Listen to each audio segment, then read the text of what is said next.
across the UK. On DAB+, on your smart speaker, on your smart TV, and on your side. This is Talk.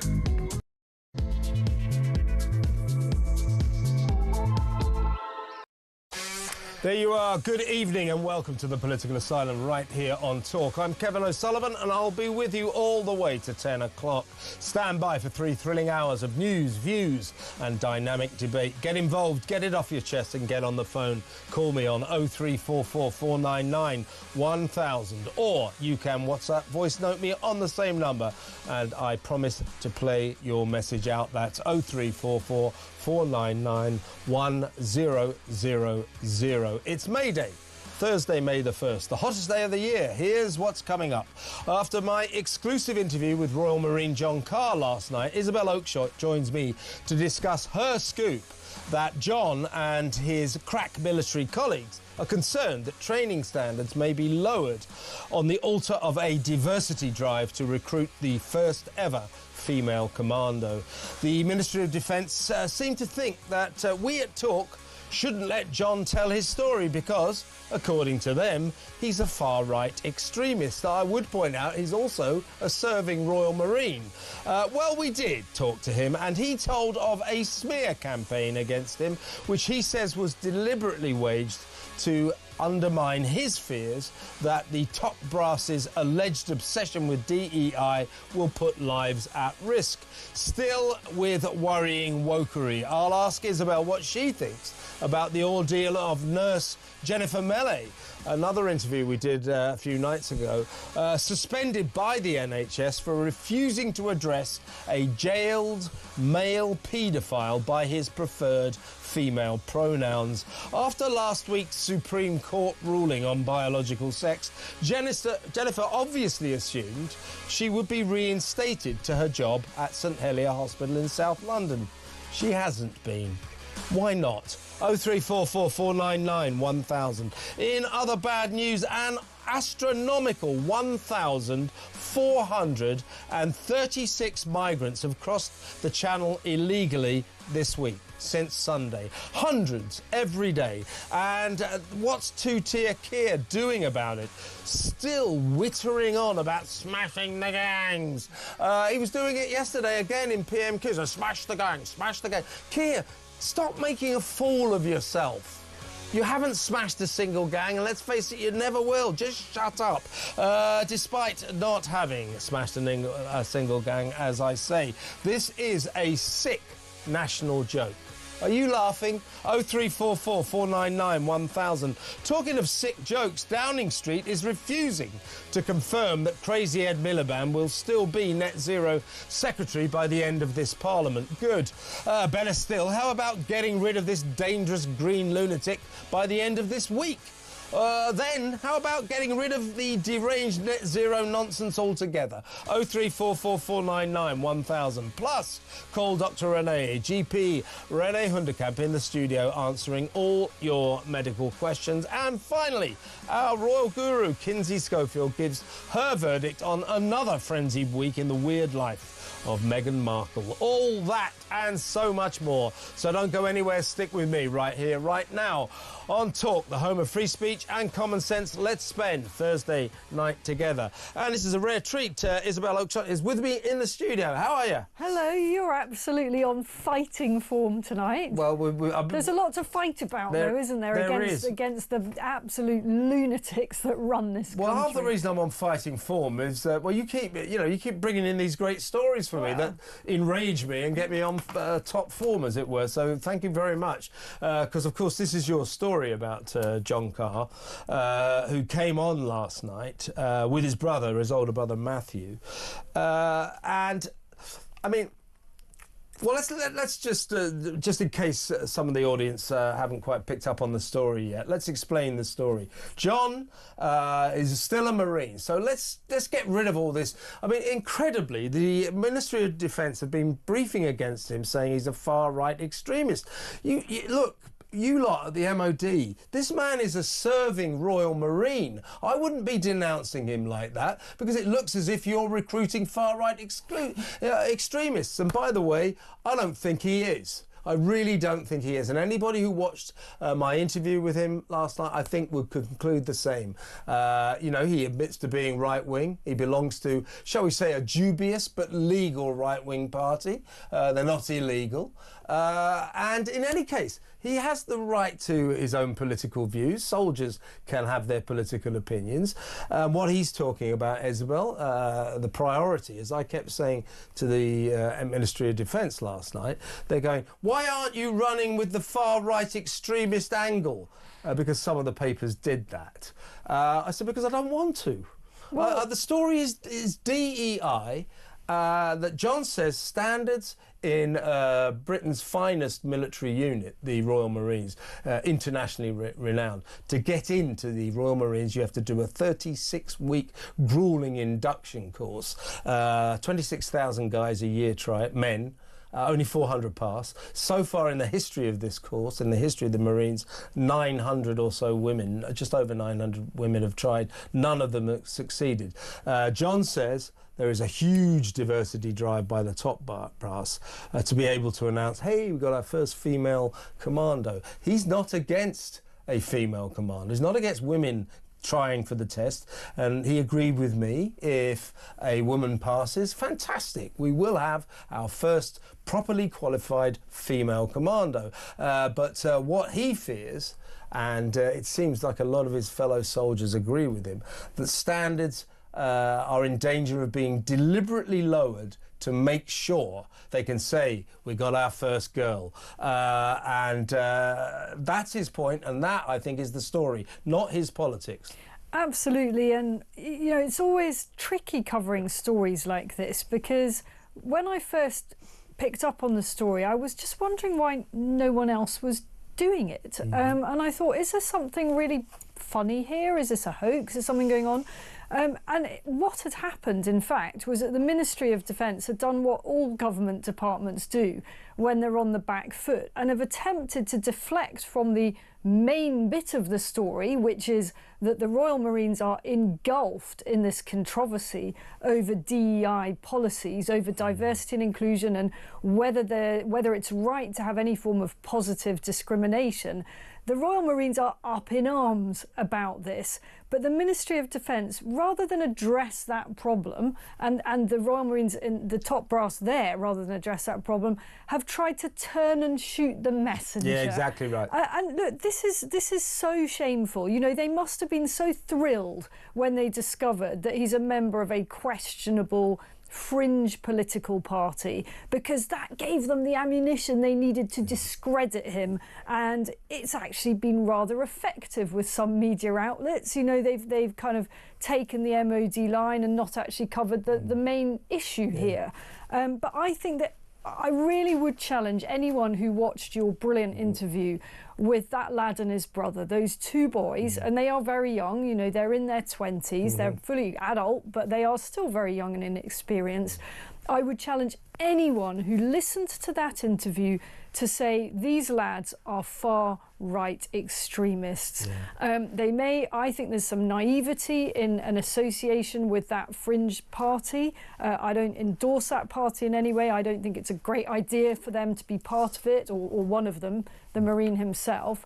But I don't think anyone reasonable watching that interview, listening to what they had to say, would conclude that they are anything other than, frankly, the best of the British. I thought they were both, you know, palpably decent guys. Yeah. And their politics, you know, again, you know, it's the Homeland Party. Many people might find that dubious. I've never heard of it. Nor would I, to be honest with you. But it is not illegal. And just like every other soldier, every other person in the military, he's got every right to his own political opinions. And this story is not about his political opinions. Let's remind ourselves of what John says this story really is about. Here he is. Because of the extreme pressure that is put on people in workforces in the United Kingdom to bow down to dangerous DEI policies, I am concerned, and I will say the vast majority of the people in the Corps and the armed forces, and probably in all sectors of public life in the United Kingdom, are concerned that this political push will lead to underqualified people being pushed into high-up positions where they could cause injuries and deaths. And that's the point. This is what John is saying. This is about risking lives. Yeah. Now, as I say, I'll read the Ministry of Defence statement in a minute that they gave us last night, because that's only fair. But the first line is Royal Marine Commando selection standards have not changed, and the same high standards apply to every recruit. What John fears is that is a fair enough statement for the men, but they may lower standards for the women, because you know what life is like now. Apparently the military is obsessed with DEI. John was saying in the interview that the first thing you have to agree to before you get into the military is that you love the idea of DEI. I mean, I thought that was really interesting, actually. It wasn't something that we had time to dwell on last night, was it? But yes, he revealed that essentially when they start the process, they have to basically sign up, pretty much literally sign a document saying, you know, I promise I'm going to support all of these policies. And that's not what they're there to do. You know, what the UK government should be trying to do is create the most powerful and effective fighting forces that we're capable of doing.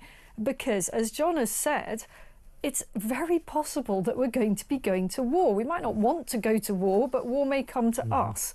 And so that is at the heart of this. It is whether we are eroding standards and indeed putting people off from joining because of this obsession with this sort of woke diversity agenda. Yeah, I want to ask the audience, actually, because this is the point that I made to John and Matthew last night.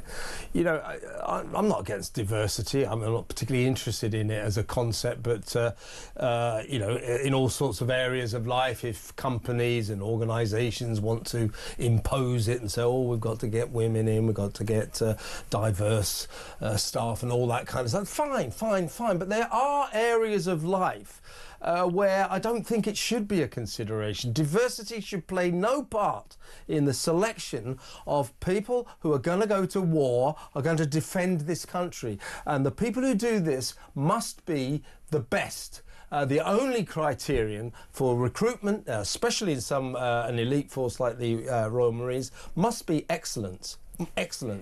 And there's a real recruitment crisis across the armed forces, and I mean, I'm quite well tapped into a lot of sources on this, and without a doubt the kind of woke obsession is very off-putting to a lot of young men that might want to go into this. They just feel, why would I want to have to spout this claptrap, sign up to this claptrap? All I want to do is be the best soldier I can be and be surrounded by the best. You know, women have played a fantastic role. They played a fantastic role in Afghanistan. You know, they're perfectly capable of doing the vast majority of roles. They can, in theory, as you say, apply for any combat roles now. But frankly, very few women can run up hills carrying 40 kilos in a Bergen rucksack. Well, very few men can, actually. Well, right. As I said, these guys, like John and his colleagues, these are the toughest of the tough. That course is unbelievable, unbelievable. And as I say, if a woman can pass it, that's fine.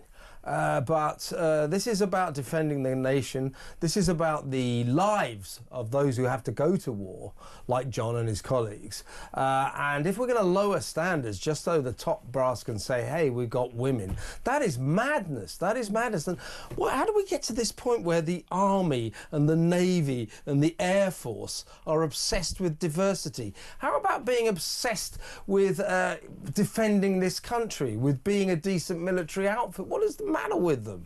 I don't know, because it doesn't seem to be a problem that our, you know, the hostile states that we're up against face. I mean, do you hear about this from the Russian armed forces? Do you think Putin's busy trying to promote as many women as possible to go into Ukraine?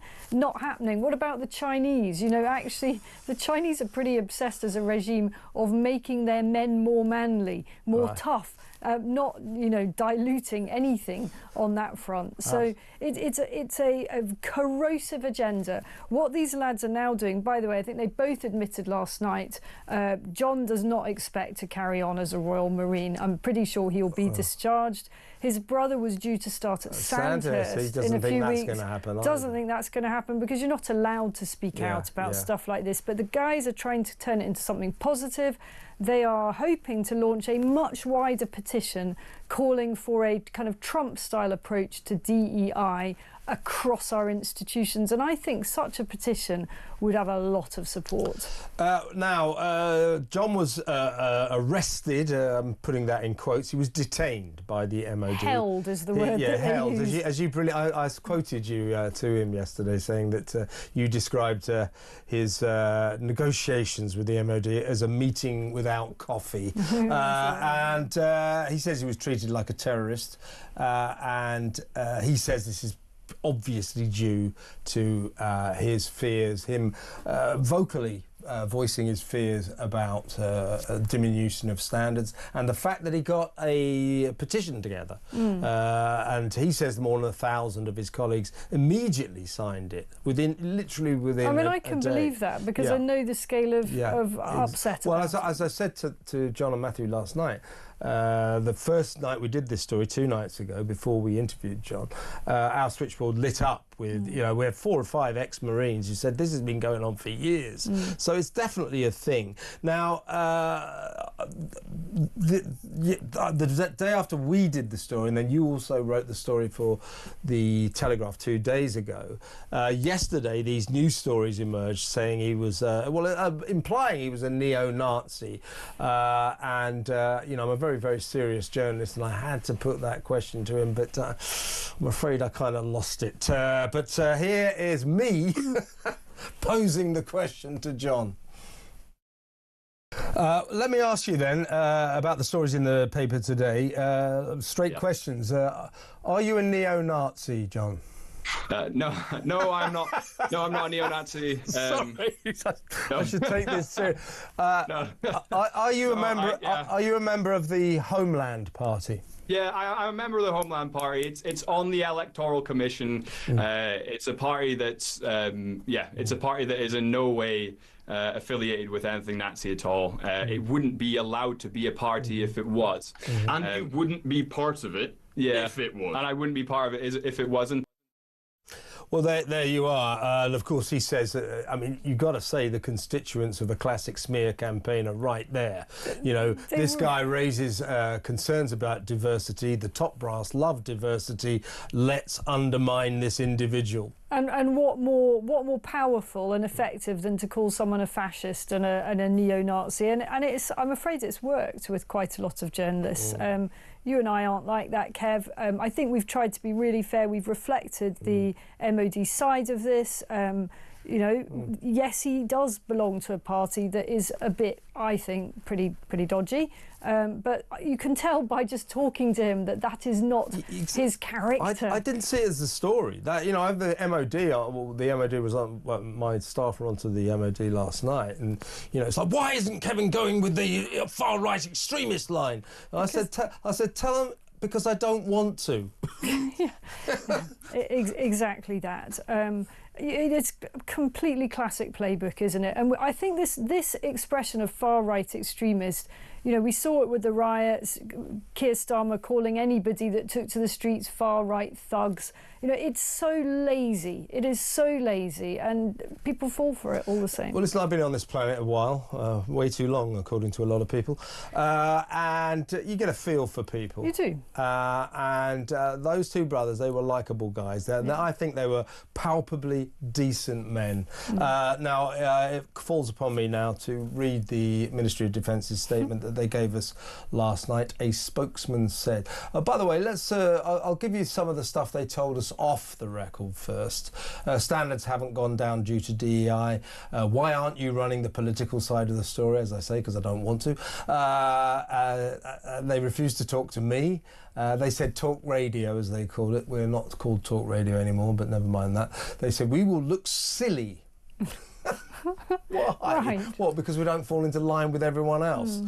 Some might argue that those who did fall into line don't look too great. That's up to you to make up that decision. Everyone else is following the far-right narrative. Why aren't you? They said. That's my favourite one, because we like to look a little bit beyond what we're told. Yeah, exactly right. And by the way, you know, I don't want anybody from the Ministry of Defence telling me how to do my job and what the story is. You know, if you knew what a story was, with all due respect, you wouldn't be working in the MOD press office. Here is the spokesperson's statement. Royal Marine Commando selection standards have not changed, and the same high standards apply to every recruit. This issue is subject to an ongoing investigation, so we are unable to comment further at this stage. We expect the highest standards of all our service personnel. We are committed to investigating any allegation of behaviour that could bring the armed forces into disrepute. That's the MOD's statement. We'll leave it there. Let me know your thoughts, particularly people who watched the interview last night. What do you think of those two guys? I'm just saying, you know, and Isabel agrees with me, I just think their story has an utter ring of truth to it, because we see this everywhere, in every aspect of British life. As I say, I'm not against diversity, but it is becoming a sickness in this nation, and it is destroying us, I think, in many ways. And when we come back after this break, we're going to talk about another scandal revolving around the religion of diversity. That next, stay tuned.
But we thought, I suppose we probably shouldn't be this naive now, that this would somehow galvanise the Scottish Government, you know, that they would hold up their hands and say, you know, OK, we apologise, we got this wrong and we're going to fix it. Yeah.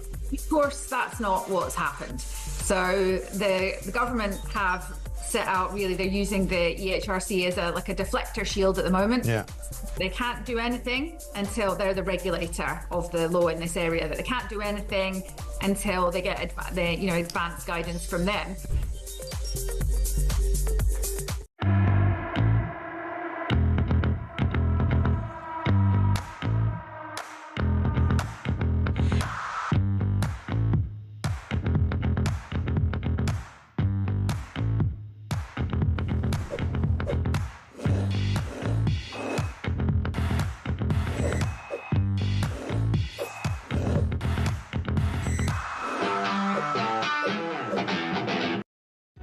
Across the UK, on DAB+, on your smart speaker, on your smart TV, and on your side. This is Talk. Before we get to the next story, some fascinating messages, texts have come in from former soldiers already.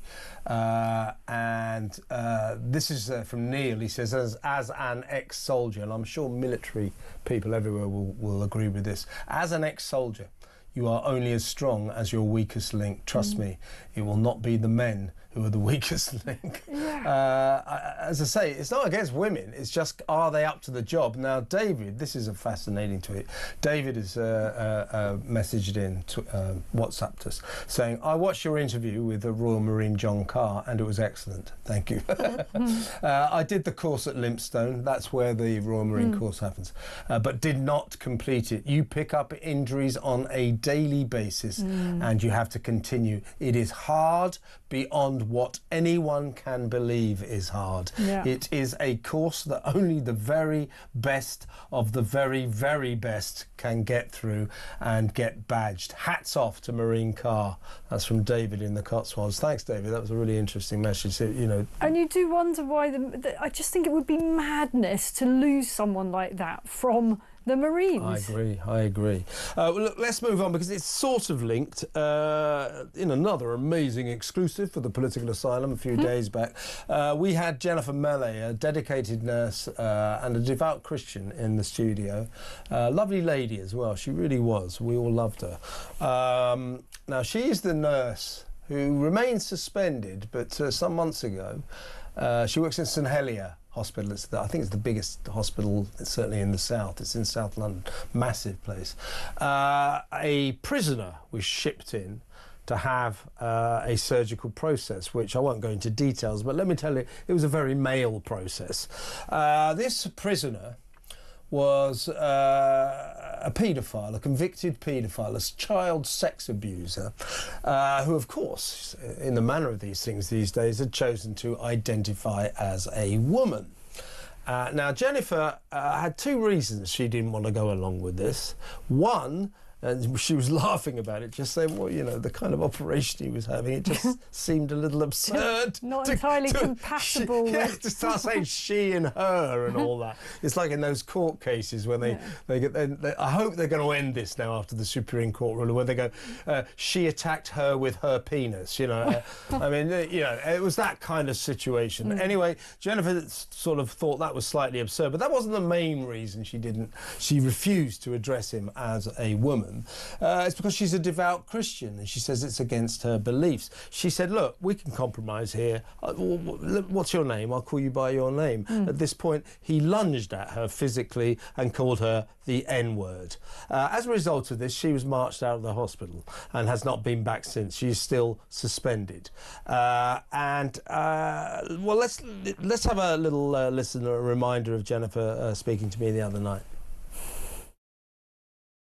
I was traumatized. Yeah, my kids were scared of me because at times I would just begin crying. I would just begin crying, you know, even on the road. When I think about the situation, I was traumatized by the situation. And also, they had to refer me to the nursing board, to the NMC, for misgendering. Oh, yes. Yes, they referred me to the nursing board. And for misgendering? Yes, and the NMC wrote to me that they think I'm a danger to the public. Oh, God. That's the nursing council. This stuff makes me so angry. The NHS needs brilliant nurses, like I assume she is. She's 12 years standing, you can tell. That is not an easy hospital to work at. I know it well. There are hospitals and hospitals. My nan died in that hospital. It is not a nice place. I used to be a local paper reporter around there. It was in my patch. I know it well. So thank you to her for doing the job that she was doing. And she gave two reasons for not wanting to call him or her. One was the obvious anatomical thing he'd come in for, and the second was her religion. I'll give you a third. He is a paedophile, and the very last thing that he merits is our nursing staff dancing around indulging his little fantasies. So I'm calling him what he is. Oh. He is a paedophile. I'm not calling... And the outrage... A male paedophile. The outrage of this lady being kept... I think she is now back on full pay, right? No, she's always been suspended on full pay. The irony was, so this is why she came in, because of the Supreme Court ruling. She thought, she assumed, and by the way, her case has been taken up by the Christian Concern organisation, who are helping her legal case. They're good people there as well, and they got back in touch, her lawyers, or the Christian Concerns, after the Supreme Court ruling, and said, well, I assume she can come back to work now. And they said, well, not only can she not come back to work, we're not going to pay her anymore. And they've reversed that. But I mean... They reversed that. They did do that. But look, before you go on, listen, you talk about stuff that makes you angry. Listen to this. So she's still suspended. And the Christian Concern said, come on, you've got to let him back now, this is madness. The NHS's lawyers, who are fighting her tooth and nail, this is what they wrote to her lawyers. Jennifer's devout Christian beliefs are not worthy of respect in a democratic society. Are you serious? I'm not joking. Oh my God! Can we just change that for Jennifer's devout Muslim religion? That won't happen. You know, it would never happen, would it? At what point have we, as a Christian country, supposedly lost respect for our own Christians? I find this absolutely staggering and insulting. And just pause for a minute to think how many tens, if not eventually hundreds of thousands of pounds are being wasted pursuing this case. All the lawyers involved, all the money that she's being paid to sit at home rather than use her professional expertise to look after patients in that hospital. It is truly sick, isn't it? It is. And by the way, even before the Supreme Court ruling, the trans, when I talk about the trans community, we should be a bit careful. It's the trans extremists, the extreme lobby. Most trans people, they want to live their lives quietly. Quite why you want to sort of change your gender or your sex and then shout from the rooftops about it and then say, you've got to address me as a woman. Well, I know you're not. You keep shouting about it. But anyway, even before this ruling,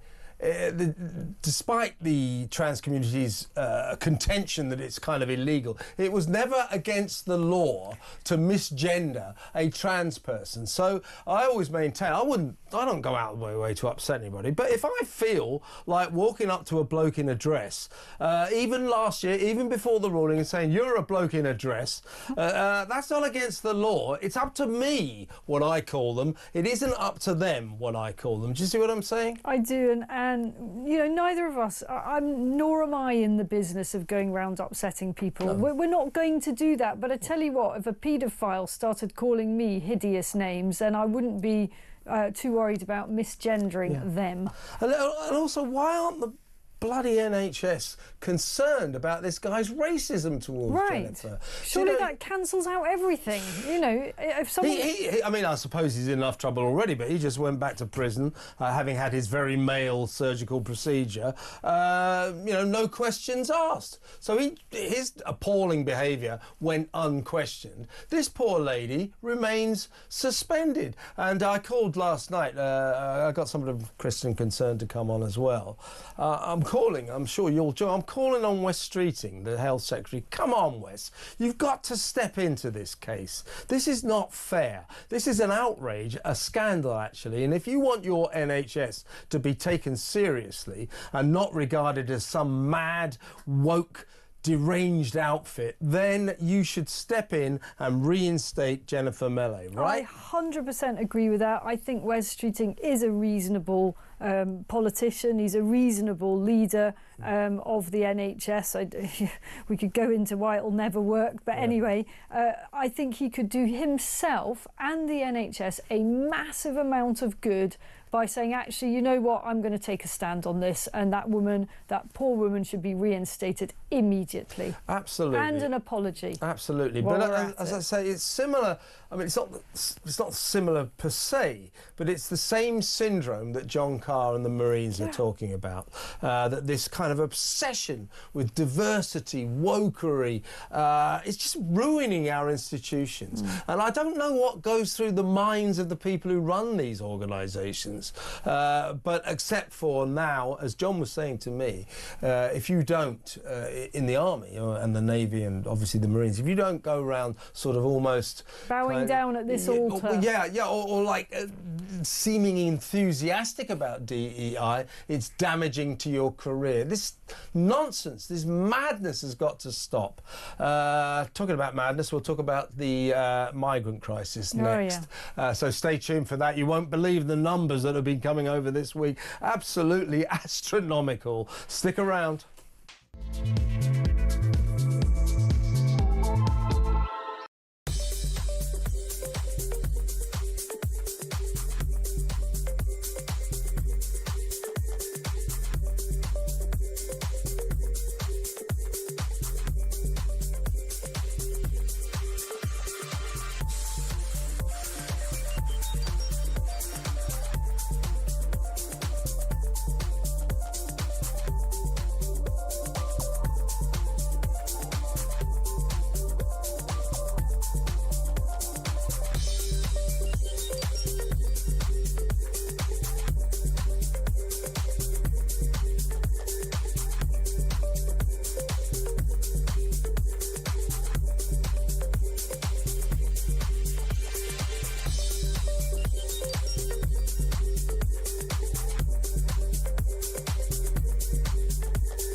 Across the UK, on DAB+, on your smart speaker, on your smart TV, and on your side. This is Talk. Welcome back. As I said before the break, the numbers this week of migrants pouring over the Channel from France, illegal migrants, on illegal boats, is just off the scale. So Sunday, 247. Monday, 473. Tuesday, 422. And yesterday, 294. And still they come. And yesterday, when quizzed about this ongoing catastrophic invasion, the Prime Minister was on classically seriously bad form in Prime Minister's Question Time, wittering on about Smash the Gangs. Here he is, talking about Smash the Gangs. You will have helped to smash the gangs, take those gangs down. But smashing the gangs, no shortcut. To smash the criminal gangs, no gimmicks. Have to smash those gangs. Just the hard graft of sleeves rolled up, smash the gangs. Practical government. I think smashing the gangs is a deterrent. We will smash the gangs that undermine our security. Smash the gangs. Smash the people smuggling gangs. Smash the gangs. A little bit from Lammy at the end. But the good news is, folks, that the Prime Minister's lobotomy has clearly been a major success because he's doing it again yesterday. So, look, Keir, stop making an idiot of yourself. You know, what is it? They got in, 9-10 months ago, last July the 5th, and they have not smashed a single gang. They have no deterrence, and they're pouring over at an unprecedented rate, more than 10,000 this year, 40% up on last year. This is an absolute disaster. I mean, I'm only laughing. But you have to laugh or you cry. Kind of in despair. I mean, let me bring you to a message on social media posted by the MP for Dover, the Labour MP for Dover. Mike Tapp. One Mike Tapp, Drippy Tapp as he's known. Drippy Tapp. A massive idiot, by the way. This guy represents Dover, an area which is hammered by this problem. Slightly affected by the migrant crisis, yeah. I'm quoting here. This is on social media, right? This is on Twitter, yeah? 3 hours ago. OK. Only Labour will secure the borders. Hang on a sec. We take a solutions-based approach. What is that? Not empty rhetoric, smash the gangs, and false promises. Only Labour will secure the borders. I mean, this is gaslighting of the population. Is he OK? How old is he? 6? Is he finished school? Or I just wonder, you know, this guy is delusional. I mean, how you can look voters in the eye and declare something like that, it is embarrassing. It really, really is. And here's the other aspect of the migrant crisis, which is another catastrophe, really, really worrying, is, of course, these immigration tribunal judges who are a bunch of left-wing lunatics whose principal jobs, according to them, seems to be to let as many lunatics and dangerous criminals stay in this country as possible. They're late, you know, we're talking about the Albanian criminal who wasn't deported because his son doesn't like Albanian chicken nuggets. We're talking about the paedophiles, many paedophiles who do prison sentences. They come out of jail. These are child sex rapists, people who rape children. They come out of jail, and because they got their own families, their own kids, they go, oh, well, I got a right to a family life under the European Convention of Human Rights. And these judges go, yeah, well, that's fair enough, you can stay. What about and they say, oh, I'll be in danger if you send me back to Syria, because in Syria they take a dim view of paedophiles. Well, I regret to inform you, we don't take a great view of them here in Britain either.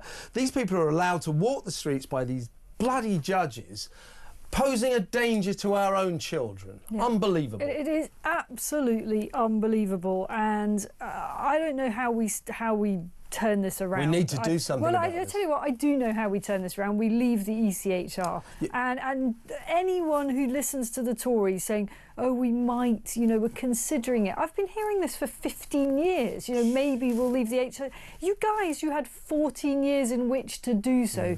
Clearly Labour isn't going to do so either, but I can't see... No, they've got a solutions-based... that's great. Does it involve any stakeholders? A solutions-based approach, that should do it. Honestly, sounds like something you'd see at B&Q. Anyway, I didn't get to the punch. This is the latest immigration tribunal judge verdict. As I said, another day, another intelligence-insulting decision by an idiot immigration tribunal judge. By the way, folks, never fall for that idea that barristers and solicitors and judges are all incredibly impressive, talented, intelligent people. I've been around courts for most of my checkered career. I've seen them all in action. Most of them are morons, trust me. They really are. They really are. Some of these barristers, you would not believe it. I think the public should be taken to the Old Bailey, see some of them. I mean, I used to sit there with some of the other press, you know, on big cases, going, no, don't say that. No, that's not how to do it. But anyway, this latest horror is this immigration tribunal judge has allowed a Ghanaian asylum seeker, a failed asylum seeker, to remain in Britain because he is too traumatised by getting COVID. He got COVID during the COVID, to return to his home country. That is ludicrous. I mean, he's alive and well? well, then I don't care about his trauma from COVID. Well, these judges, and by the way, I'm going to get a list of shame together. There are some of them. I can help you on this. Yeah, well, we'll do that next week. I promise you. Some of these judges. Do you remember the one who? Well, there was the chicken nugget decision, and then of course there was the guy who decided that every single Palestinian could come here. And then there's the Nigerian, the one who decided, the Nigerian woman who decided to join a terror organisation. She can stay. Yeah, honestly, folks, the lunatics have taken charge of the asylum. Unbelievable. Listen, we're going to go to break now, and talking of lunatics, it's time to talk Ed Miliband when we come back. So stick around. We're going to talk about net zero.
To bow down to dangerous DEI policies.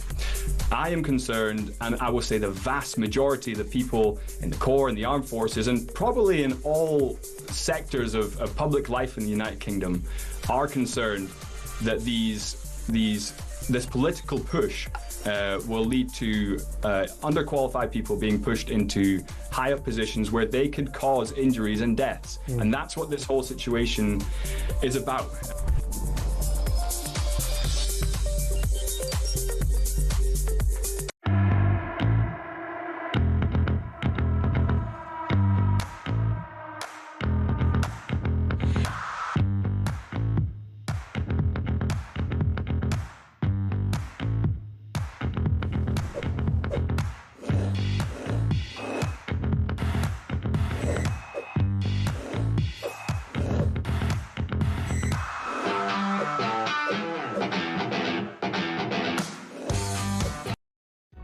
Across the UK, on DAB+, on your smart speaker, on your smart TV, and on your side. This is Talk. Welcome back. I'm still with Talk's international editor Isabel Oakeshott. Special treat this week, or today. She's in the studio. She's usually down the line, as we say in the business.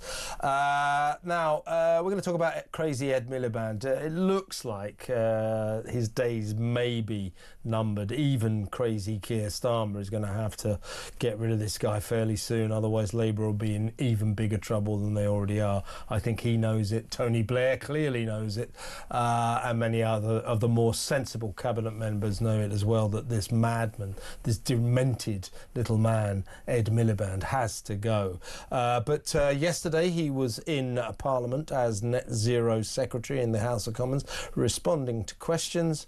And here he is responding to Lee Anderson's question about solar panels. Lee Anderson, of course, being from Reform UK. Reform UK, the only party in this country that has a sensible net zero policy, and that is to get rid of all net zero policies. Let's remind ourselves about what happened in the Commons yesterday.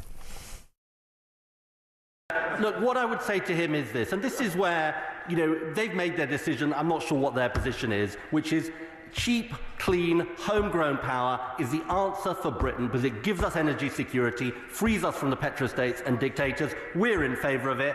They're against it. Goodness knows where they are. Well, that was in response to a Lee Anderson question. For some reason, we haven't got Lee Anderson in that clip. So Lee Anderson, what he said was, you've got solar panels all over the country. And by the way, I was on vacation last week and I drove down to Cornwall from London, 6-hour journey. How can I forget? But my God, the amount of solar panel farms, or whatever you call them, they're vandalising this country. Completely. And the wind turbines in Cornwall, I remember being shocked by the number of wind turbines there 10 years ago. You know, these things are not things of beauty. And yet, on the altar of net zero, we're basically desecrating our countryside. There's so much of this going on. You know, the scale of what is being planned in the name of net zero and the devastation that it's going to cause. It's basically pitting conservation, which I think the vast majority of British people want to see. We want to preserve the beautiful parts of our country, against net zero. For the sake of net zero, we're just going to have horrible fields of plastic. Yes, and Crazy Ed Miliband's policies, they're incoherent. They don't make any scientific sense.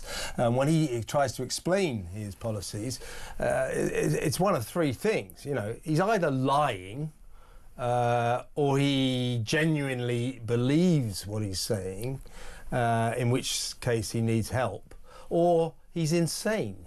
Or probably more to the point, all three. He's definitely insane, there's no doubt about that. No sane man, no sane person could believe the claptrap he comes out with. Now let's talk about what's happened in the last few days, because you know Keir Starmer, I don't think he's the world's the sharpest pin in the pack, but even he knows this is becoming a serious problem for Labour. We have the highest energy prices in the world, 5 times higher than America, partly because we refuse to frack. Why? Well, Ed Miliband literally had potential fracking sites concreted over. I know. What kind of deranged person does that? So I think that, as you say, this is getting very serious for Labour. It's taken a lot longer than one might have thought for the average voter to get engaged with this debate, but actually they now see the insanity of it, and they see, I think a lot of people see, that their bills aren't coming down as Labour promised. Their bills are just going up. I'm increasingly getting the sense that Ed Miliband may become the fall guy for the outcome of elections. I agree. I think he'll be shuffled out of this job pretty sharpish. Pretty quickly. I think the bell is tolling for him, but let's just go through why the skids are under him. The last couple of days, 2 days ago, Tony Blair said this net zero project is doomed to failure, mainly because everyone in Britain knows that we only produce less than 1% of the world's carbon emissions, so anything we do won't make any difference. And yet Ed Miliband expects us to reduce our lives, use less electricity, don't go on holiday, don't drive cars, not because it will make any difference to the world's environment, but because it will send a message to Xi Jinping in China, because he produces 28% of the world's pollution, and indeed the other big pollution producers like India, Russia, America still. As if Xi Jinping over in, do you know what I said last night? I said Xi Jinping in Peking. I was in big trouble there. Ooh, I misgendered Beijing. Anyway, old Xi Jinping over in... You just wanted to rhyme. You were just trying to make a rhyme. Anyway, I don't like Peking, Xi Jinping, so I'm going to call it Peking from now on, I think. I never liked that Kiev stuff either. Why can't we call it Kiev? Anyway, Ed Miliband sort of thinks that old Xi Jinping over in Beijing would be asleep, and I go, I can't get to sleep. I'm so worried because, you know, Britain is doing so much, we're doing so little. He thinks it's all about virtue signalling and sending a message to the world that we're the world leaders, as if it's going to make any difference. It won't make any difference at all. So Tony Blair, he's whatever he said yesterday, he kind of backtracked a bit yesterday. He's on the bandwagon trying to get rid of Miliband, trying to get rid of this nonsense, because I don't particularly like Blair, but he's not a stupid man, and he knows this is trouble for Labour. Also, the Unite, Labour's biggest union donor, they have warned now that Miliband's net zero lunacy will become a millstone for the government, as I said, already has become. It's a pair of concrete boots around the sinking cabinet's ankles. Meanwhile, the GMB union dismisses Starmer and Miliband's energy policies as bonkers. General Secretary Gary Smith says that ending investment in North Sea oil and gas was absolute madness. And so on and so forth. There is a head of steam building up against this guy, isn't there? I'm so glad there is a head of steam. I mean, you know, some of us have been plugging away on this, and I know you have for a very long time, to, you know, getting very little traction for it. And it just because actually for a long time just the whole net zero thing just sounded pretty boring. Anyone who questioned it was basically smeared as a climate change denier, a dinosaur, all the usual stuff. I'm surprised that they weren't also smeared as far-right thugs. You know, you might as well chuck it all in the mix.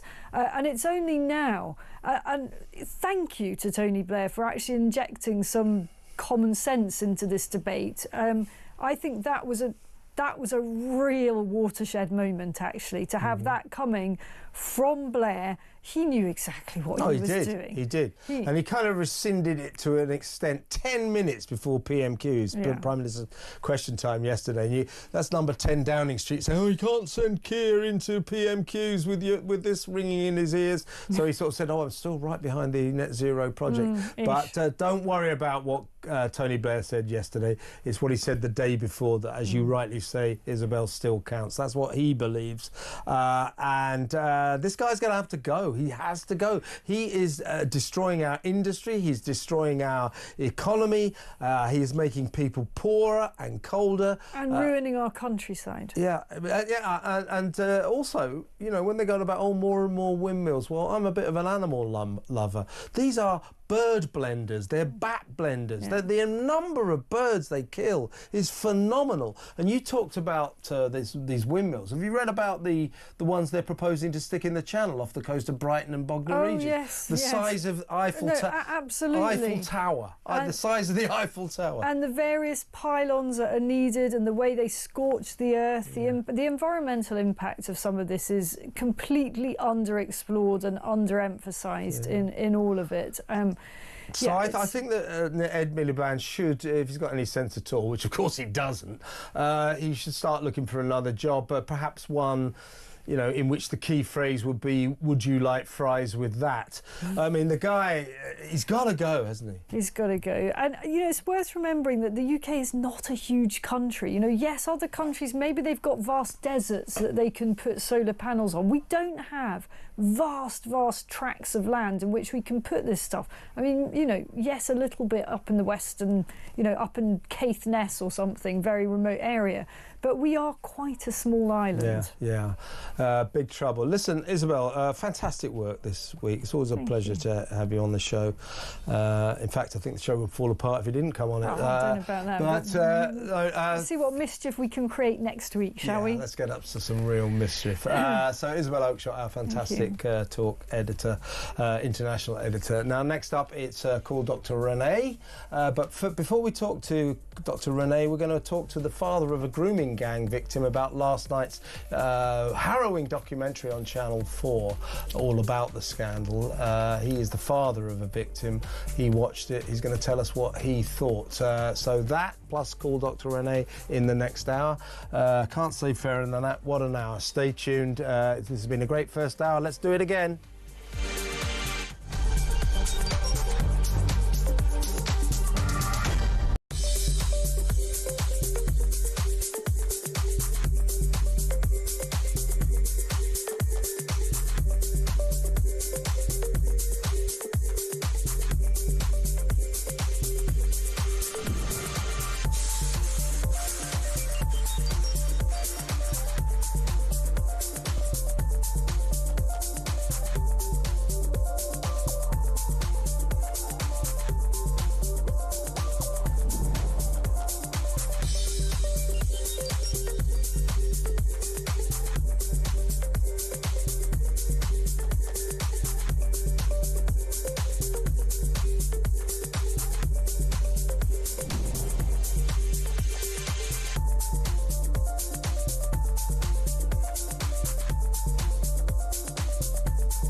Across the UK, on DAB+, on your smart speaker, on your smart TV, and on your side.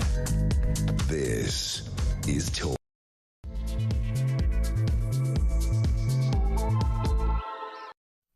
Welcome back. Well, this is hour 2 of tonight's Political Asylum. Brilliant first hour. Let's make the second hour just as brilliant. And it will be, I can assure you, because in the studio is Dr. Renee Hundekamp, GP extraordinaire. This is Call Dr. Renee. You know the drill. This is where she answers all your medical questions. So if you have any health issues, you've got problems with the NHS, who hasn't? You can't get to see your GP, who can? Maybe you're just not happy with your treatment, or you just don't feel very well. It doesn't have to be you. It can be a loved one, your wife or your husband, a friend, a relative. Call Dr. Renee on 0344 499 1000. She's here to help. Before we get to... welcome, by the way, Renee. Good to have you. Before we get to Call Dr. Renee, there's a couple of stories we want to do. In a minute, I'm going to call... Dr. Renee is a massive campaigner for women's rights, and today is a special day for her, and indeed for people like me, to be honest with you. The men have been kicked out of women's football, and you said other sports as well, yes, right? So netball, yeah, and cricket is about to make the same decision. What man ever played netball? That's a women's... Same kind of men who like to win races against women. Yeah. I think a rubbish game, netball, if you ask me. I used to play Netball's a great game. I used to play it. I did a bit at school. I was goal shooter. Yeah. That's all right, I suppose. Still, we digress. It's not the point, is it? We will talk about that in a little while. And then, of course, the usual call Dr. Renee. Get your calls in, and she'll... we've already got some coming in, and the surgery will open soon. But last night on Channel 4... good programme alert on Channel 4. You don't often see a decent show on Channel 4. This is true. But this was a very did you watch it, by the way? I did. Well, you better help me a bit, because I must admit I've only fleetingly been through it. A harrowing documentary called Groomed, a National Scandal, all about the rape gang scandal, because we don't like to call it grooming. It's too much of a euphemism. And we spoke to a rape gang victim last night, Ellie Reynolds, who's become a bit of a friend of the show. A great girl. She's joined us a couple of times, and she was on last night. We were talking about this ahead of it, and she said, I can come on tomorrow. I said, why don't you come on tomorrow and review the show for us? She said, oh yeah, I'd love to do that. Thing is, her waters have broken. She's got to hospital to have a baby. Happy news. I said, that's no excuse, Ellie. You stay exactly where you are. No, seriously. So we've got a super sub. Ellie's dad, Ian Piper, has agreed to step into her shoes and become our TV critic for the night. So welcome to the show, Ian.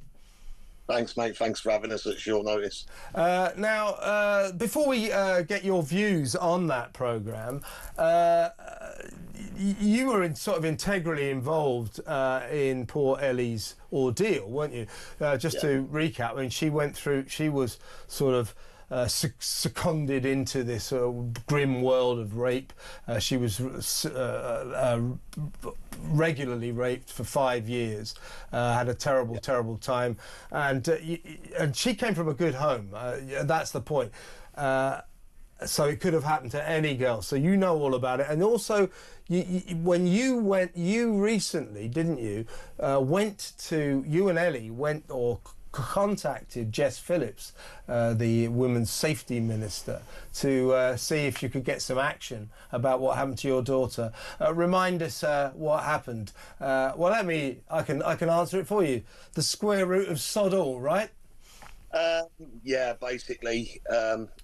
There's an email trail going on, mate. You know, the thing with I'll just say it bluntly, with these governments, these establishments like your police, your social services and everything, they play the good old-fashioned game of carrot and stick. You know, they'll keep dangling a carrot in front of you to keep you quiet and appease you. And the minute you start saying, you know, well, nothing's happening, I'm going to start banging my drum, then they beat you with the stick. Yeah. And what happened to you? What happened to you, Ian, was when you and Ellie contacted Jess Phillips, because this was back in January, if I'm right, that because there was talk of a local inquiry, and you wanted to put your case and everything. Anyway, Renee Hunderkamp's in the studio, by the way, so she'll be amused by this story. No reply whatsoever from the Women's Safety Minister until we interviewed Ellie 2 weeks ago. And guess what? The next day, Jess Phillips's office got in touch. How extraordinary. What a coincidence, eh, Ian?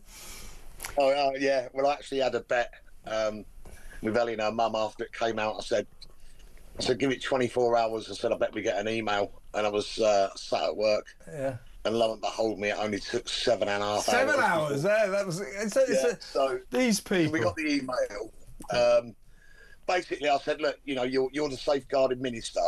Start putting your money where your mouth is and start meeting with these people face to face. I hate the word victim. They're not victims. They're survivors of the most horrific crimes known to mankind. You know, and they're probably these. And I've always referred to them as kids because they've had their childhoods robbed through it. It's been stolen. Yeah. You know, and they're all grown women now, but you still refer to them as kids because they've been robbed and their futures have been robbed as well because they've got massive trust issues. And again, going back to Justice, oh yeah, we'd love to have a face-to-face meeting, and then they're giving you dates which, you know, oh, can you come down at the end of the week and see us in Birmingham? I'm like, well, no, it's too short notice. You know, why don't you come up here? And I've even emailed this week saying, I don't want a Zoom meeting. I want you to sit in front of my daughter and explain to her face to face because Ian, in fairness to Jess Phillips, she's very busy cancelling local inquiries into the grooming gang scandal. You see what I mean? What was it like, just to get this story straight, because I think this happened to a lot of parents. The victims, I know you don't like using this word, but the survivors, but when they were going through their ordeals, the techniques that these rapists, these rape gangs used, terrified people like Ellie, and they were terrified into a kind of silence. They didn't tell their parents, they didn't tell their teachers, because the rape gangs were threatening them with terrible consequences, not only for them but for their families as well. And also, when they did tell the police, nobody did anything. So why would they believe that another anyone aspect. would listen to them? That happened as well. What was it like for you, Ian, when you finally found out the horrific truth? The day I found out, mate, it was like my heart had been ripped out. It really was. You don't expect that to happen to your own child. You watch it on the telly and you think, oh, your heart goes out to these families. But to live it and breathe it, it turns your head and your whole world upside down. It really does. You put so many things into place. We've all got trackers on our phones. We know where each other is. CCTV went up everywhere. The only way to beat these sort of people is by the book. You put a bit of trust and faith in your police forces. And when Ellie, because Ellie, after about 5 years, I believe, she said enough is enough, and she went to the police, and they ended up arresting her, right? Yeah, the day after that she reported it, I got a phone call from the wife saying you better get home. So I rushed home, and the house was just surrounded by police vans. And when I walked in, I see Ellie that's sat on a settee in handcuffs, and I'm like, what the hell's going on here? And they said, oh, we're arresting her. I said, what's the charge? And when they said blackmail, I said, she can't spell it, let alone commit it. And they, I think the smallest officer in the house was 6 foot. And I said, do you not think this is a bit much? You're coming in here at 16 and you're doing all this. And then I got a phone call from an officer in Barrow saying, be at home at 5:30, I'm coming to speak to you. And that's when it all came out what had happened. And Ellie's story was classic.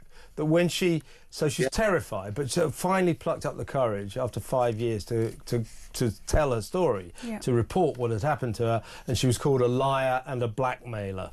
And this is what happened all over the country, wasn't it, Ian? Yeah, I mean... Yeah, it is. And go on, my love. Ian, I think what the point you make is really interesting, because one of the girls in the programme last night, when she went forward, she was actually arrested for soliciting a minor for sex, and that was because she took her friend to one of the parties because one of the men had encouraged her to do that.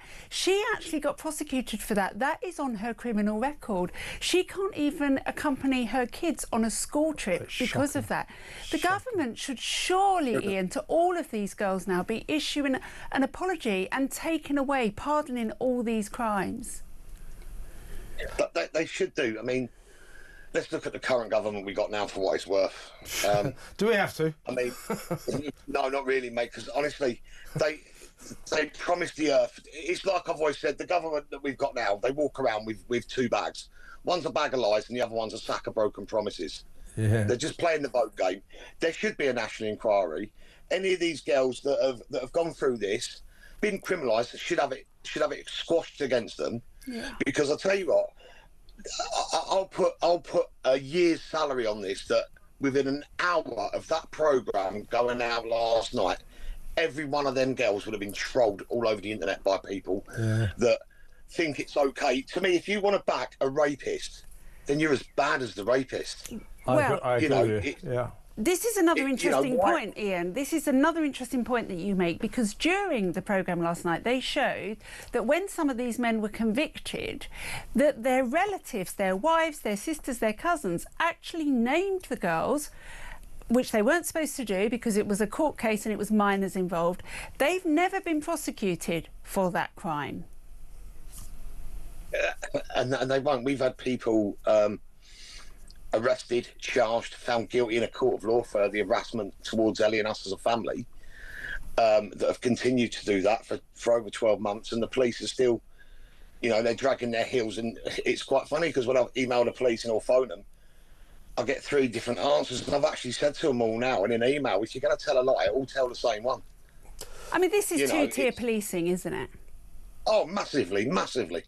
Yeah, massively. Yeah, it's a good point, Renee. These girls don't count. Yeah, and what? No, it is.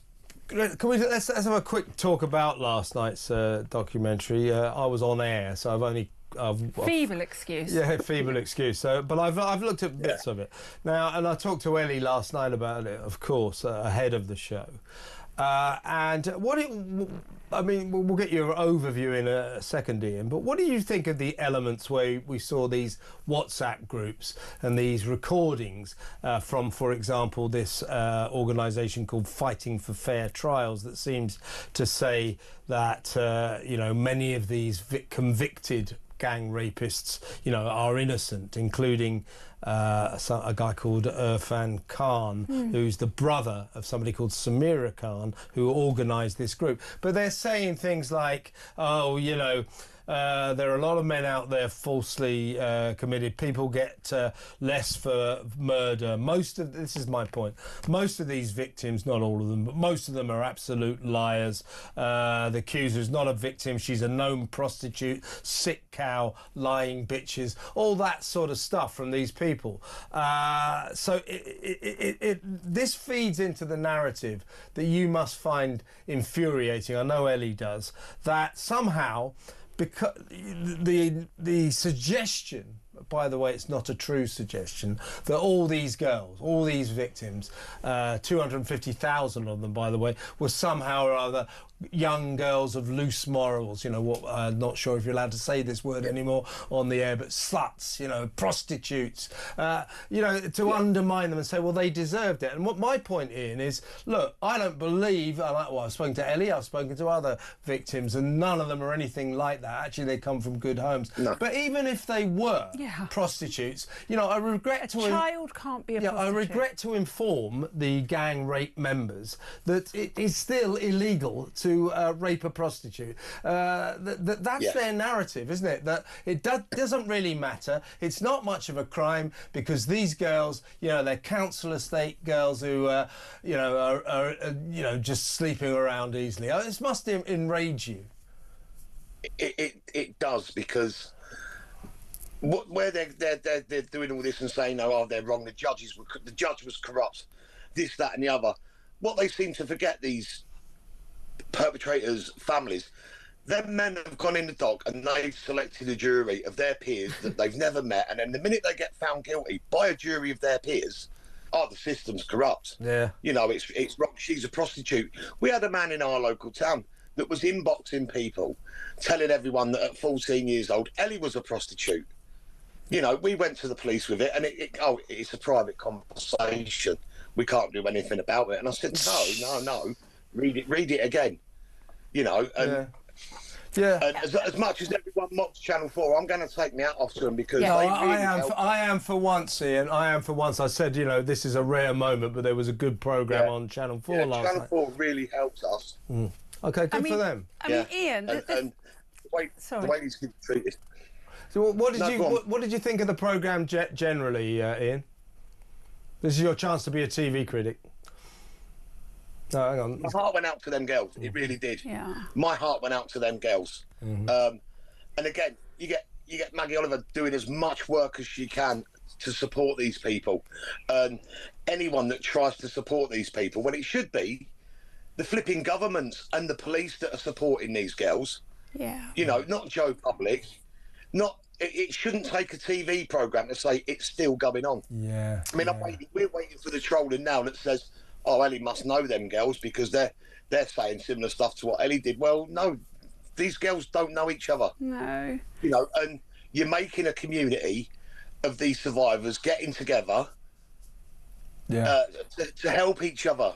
You know, they're only helping each other. I couldn't, and I still to this day don't know fully what happened to my own daughter, and I don't want to know. No, I bet you don't. What did Ellie think of it? The programme herself. I mean, I haven't really spoke to her today because she's got kind of other things on her mind at the moment. Yeah, it's like, oh, Dad, I'm going to the hospital. I was like, do you have to? Do you know, Ian, one of the things that I found quite amazing last night, and they didn't really put emphasis on it, but when they were putting up on the screen the things that social workers had written in the files of the girls, they quite often said, whoever it is, Ellie, Renee, you know, is putting themselves at risk of exploitation. As though it was the girl's that's fault. a good point. Exactly. It's an easy way to deflect. It's an easy way to deflect away from their failings. Yeah, exactly right. It's downgrade the survivor, the girl, try and criminalise the girl because the police are too scared to go at it on the basis of racism and things like that. Where there is no racism or religion or religious hate. When you rape, you rape. And I agree with what Kevin said last night. Minimum term should be life. Yeah. Because you've ruined that girl's life, and it happens to boys as well. You've ruined their lives. Go inside for life. And by the way, you have an amazing daughter who refused to be who refused to be destroyed by this, and has gone on to forge a very happy life. You've got a partner, got 2 kids already. Now another one might have been born by now, as far as we know.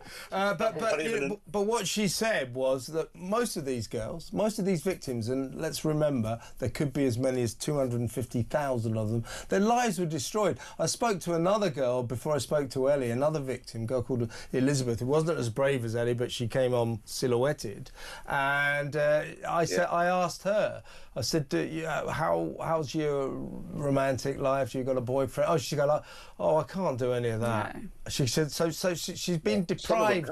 She's been, loads of these kids, these girls, vulnerable young white girls, have been deprived of their romantic life, of husbands, children. I mean, great for Ellie that she had the strength of character to not be destroyed, but most of these girls have been. It's the most appalling scandal. It's like what Ellie said last night, Kevin. The perpetrators say you got 12 years. You're only behind that door for 12 years. These girls have got it in there for the rest of their lives. They live it daily, and as a family, we still live it daily. Yeah. You know, Ellie. I'll use Ellie. I mean, no one can ever understand the horrific details of what Ellie's gone through or any other girl, but you've also got to look at what it does to the family. Yeah, absolutely. Yeah. You know, I mean, poor Ellie's partner. I just look over him like that all the time. You know, and as a dad, you will do after your kids have gone through it. You watch them like hawks. Yeah. But the system absolutely stinks, and it needs to change. And it needs to change rapid. And we do need a national grooming gang inquiry, don't we? And one that doesn't last for 7 years. Yeah. You know, it's quite possible to do these inquiries quickly. Well, let's get them to agree to have one first. You know what I mean? I mean, we need one, don't we, Ian? Definitely, without a doubt. I mean, well, when you finally get to see Jess Phillips, you tell her that we need that, and that the nation is furious that we're not getting it, and she probably knows that already. I might as well go outside and talk to a brick wall, because that's the answer. Yeah, I know what you mean. Be a load of waffle. Well, listen, Ian, listen, fantastic to talk to you. I think I better let you go. You better get to the hospital or something, hadn't you? Leave it with a partner. She's done it before. Done it before, what the hell? You've had one, it's like riding a bike, isn't it? Listen, Ian, fantastic to talk to you. Come on again soon, yeah? Maybe the two of you can come on. Grooming Gang Survivors dad, Ian Piper, great guy. Yeah, interesting. Great guy. And you can watch that programme on Catch Up if you didn't get it, as I know you will be. So people should watch it. It's very, very good. Yeah, exactly. Don't watch it between 7 and 10 in the evening, though, because that's when Catch Up in the day. No, seriously, Renee's right. We should all watch it, and I must watch it all as soon as I can. We better go to break now. When we come back, we need to talk about women in football, or not in football. Men have been kicked out of women's football, as you said, also cricket and also netball. Anyway, I must stop obsessing on netball. And also we'll do Dr. Renee after that, so stay where you are.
to bow down to dangerous DEI policies.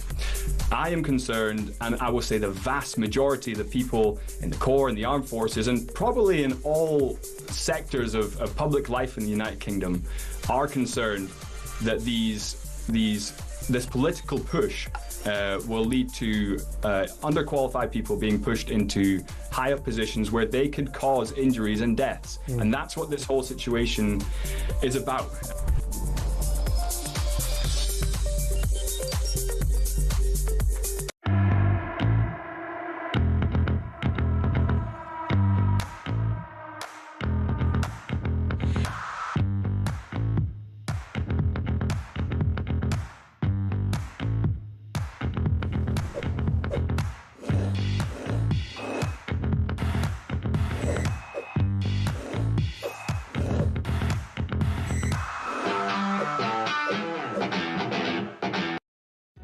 Across the UK, on DAB+, on your smart speaker, on your smart TV, and on your side. This is Talk. Welcome back. Sorry, the surgery been slightly delayed tonight because we needed to talk to grooming gang survivors' dad Ian Piper about last night's harrowing documentary, but a very good documentary on Channel 4 about the grooming gang scandal. Listen, get your calls in now because the surgery will open in just a few minutes. And Dr. Renee is here to help you with all your medical inquiries. Anything you want to ask, as I say, if you're just not feeling very well, by all means give us a call. But you may have health issues, you may have problems with the NHS, you may or probably will have problems getting to see your GP. So anything you like, it doesn't have to be you, it could be a friend, it could be your wife, your husband, a relative, a loved one. Call Dr. Renee on 0344 499 1000. She's here to help. Just a little fact for you. Yeah. Half of my appointments today were unfilled. Because weirdly, when the sun comes out, suddenly people don't feel get so sick. Oh God, it's just ridiculous. No doubt they're working from home. Working from home. A lot of people in their gardens today working from home. Let me tell you, that's another reason that this country will be ruined. Working from home doesn't work. And people who are working from home don't work either. Let's get back to the business of football, women's sports. Big day, big day. You have been a big campaigner for women's rights, and today, fantastic news. The FA announced that men who pretend to be women will no longer be allowed to play real women at football. But you're saying also the same for cricket and netball. Have announced it, and cricket. So the domino effect is starting to happen. It is. I mean, let's face it, you and I have called on the FA to make this decision for a long time, but they clearly needed a Supreme Court ruling to just make sure they were doing it right. And it's just fantastic. I feel ecstatic today, and that's not gloating or saying we were. I'm just happy now that women and young girls, like the young girl who was banned for 6 weeks for questioning a man in the team, can now play football safely. Yeah, I mean, that was the point. It wasn't about women's rights, it was about safety. Great big 6-foot blokes pretending they're women, playing real women at football. Women were getting badly injured playing these blokes. So they're now banned. They're now banned from playing against real women. But they can still play sport because they can play in the men's game. Yeah, go and play with your fellow men. Try that. Might want to lose the dress as well while you're on your way. I say that because I've seen trans activists today saying that trans people have been banned from sport. No, they haven't been banned from sport. They've been banned from women's sport. Yeah, exactly. Trans, you've been banned from sport at all. That'd be so ridiculous. But great day, yeah, great day. Great day. And but there will. I mean, there's going to be problems ahead, isn't there? Yeah, as I said to you, I think it's the end of the beginning. We've still got the middle and the proper end to come. Right. And we've already got Good Law Project, who's raising money to challenge the. Is that bloke, the fox killer, Somerset Maugham or whatever? What's his name? Jolyon Maugham. Jolyon Maugham. To challenge this Supreme Court ruling, which is outrageous. As I said earlier, folks. I've been around lawyers and judges for much of my checkered career in various, covering court cases. That's what journalists do. Never fall for that idea that all these legally qualified people are very, very clever. Many of them are extremely stupid. I give you Jolyon Morn, the Good Law Project guy, absolute fool. And look at the 50,000 resident, as they now call themselves, junior doctors, who actually don't believe that sex is binary. Well, I said to you the other day, what do you think about this? And I said it's date night. I can't come and tell you. No, not that bit.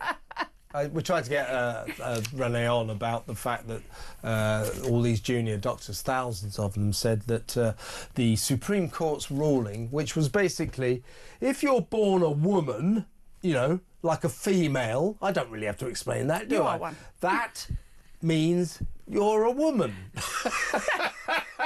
That was what they took 5 years to come to that decision. Now, clearly, that's scientifically accurate. These junior doctors who all belong to that two-bit left-wing union, pompously called the British Medical Association, they should call themselves the Union of Dumb Doctors. They really should. Anyway, they announced that the Supreme Court's ruling on biological sex, which was if you're born, a woman, you're a woman, was scientifically illiterate. It's them that are scientifically illiterate. Well, it just goes to show two things, I think. One, that the BMA is completely captured by these ideologues. But secondly, we now have a medical training in the UK where doctors are not trained to think for themselves. They're trained to do what they're told. Yeah. That's another class of person you don't necessarily want to think are all brilliant. Yeah. You must all have come across doctors that rather surprised you. They're not necessarily kind of the sharpest pins in the pack. A lot of them, of course, are. Renee Hunderkamp, for example. Actually, she is really good. She knows everything. But a lot of doctors don't.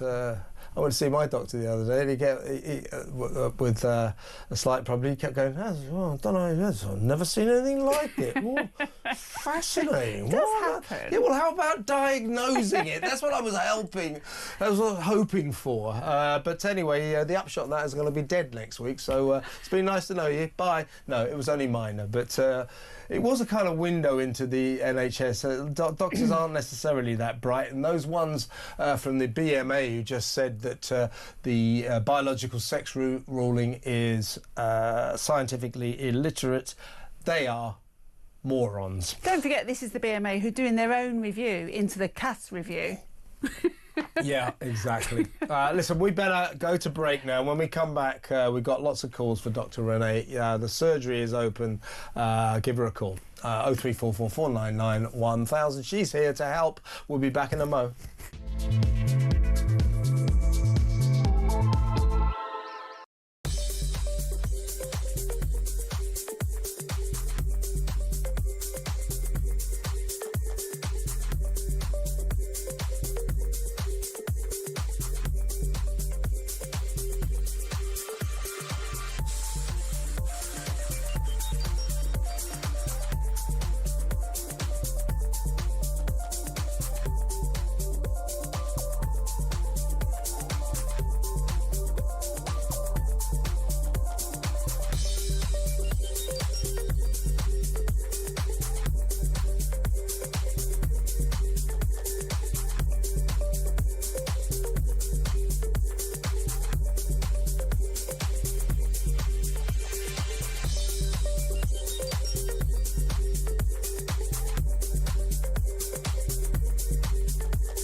across the UK. On DAB+, on your smart speaker, on your smart TV, and on your side. This is Talk. Welcome back. Right, the surgery's open. Call Dr. Renee. Let's go to the first call. It's Jenny in Bedfordshire. Hi, Jenny. Talk to the doctor. Hello, Dr. Renee. Hi, Jenny. How can I help? I have a grandson who has got IBS. How old is he? He's 16. Okay. What is IBS? Sorry. It's irritable bowel syndrome. Oh, right, yeah.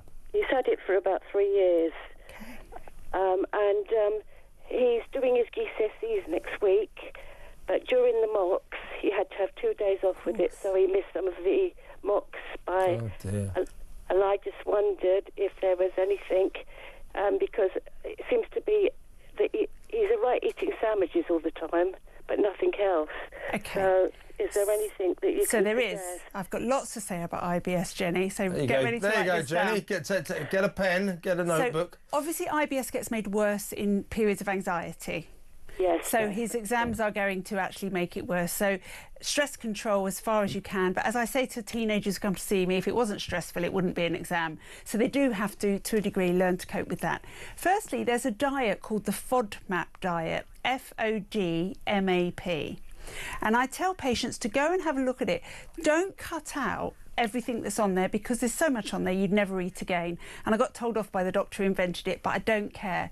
Go to it. Have a look. If there's things on there that he eats lots of, cut them out for 2 weeks and see what happens, just one at a time. He was right, because he went to the hospital about it and they said it was IBS, but he's also got, I don't know if it's, do you know when you can bend your fingers the wrong way, you can't hold the pen So properly? hypermobility. That's it, he's got that as well. But most hypermobility isn't a problem. Some are, there's different stages of it. But going back to the IBS, why don't you treat him to a daily probiotic called Simprove?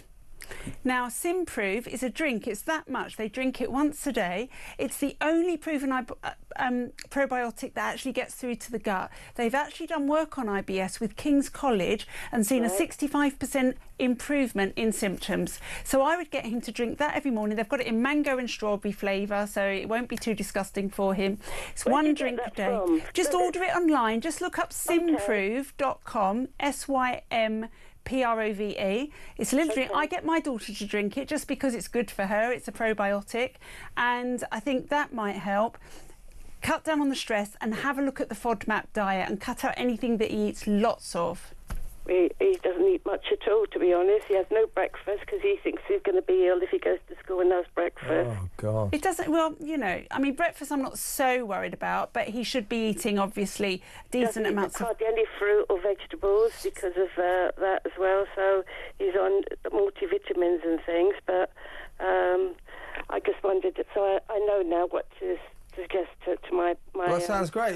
Good so luck. There you go, Jenny. So a couple of things for you to try. What's your grandson's name? Aidan. Well, Good you luck. give that a go, because Renee's an expert on all of this, and give our very best wishes to Aidan. Nice to talk to you, Jenny. Jenny in Bedfordshire there. Let's go straight to Paul in Horsham. Hi, Paul. Hi, Ken. Hi, Paul. Are you there? Hi, Dr. Renee. Hi, how you doing? So, as usual, I would like to say my heart goes out to that Absolutely. last guy. Yeah, no, I totally agree. Yeah. And the daughter. I want to leave this country. Anyway, let's go on to business. I'm the one from Horsham. You've been on before, haven't you? Yeah. I have. Now, I'm going through that. I had a scan 2 days ago, MRI scan. Well, remind This us is on again. your back, isn't it? Yeah, that's it, yeah. It's double sciatica, you told me. That's it, yeah. Yeah. Now, since then, since we last spoke, I'm having... So that's going, that's not going away, but I'm going through the process of it. I'm getting dizziness. Okay. I've seen the doctor once, and I saw him twice, or her twice, yesterday. They put me on a medication called, I'm not very good at these pronouncements, beta-histine. Beta-histine. That's it. That's one. Okay, so they think your dizziness is coming from your ears. And that can happen. So if there's anything upsetting the fluid in your ears, your brain gets different messages from your eyes to your ears, and the result is that you feel dizzy. It's like an exaggerated form of seasickness. Now, that's what he said to me, but I said to him, yeah, but more exactly, it's like being, if you remember being in a school field and being spun round by children, and then you suddenly stop and you look at the ground. That's how I feel. Yeah. Or on a roundabout. Does it happen at any particular movements, like going from lying down to sitting up in the morning, turning over in bed? He said to me, how are you in bed? I said, I haven't got a problem. I get out of bed in the morning and I've got a problem for about 5 minutes, then it kicks in. Okay, and then how long does it last for? Well, it used to be all day. About a month and a half ago, it was all day. Now, I was talking to my mother tonight. She said, how are you getting on? I said, look, I'm okay-ish, round about 3 o'clock in the afternoon now.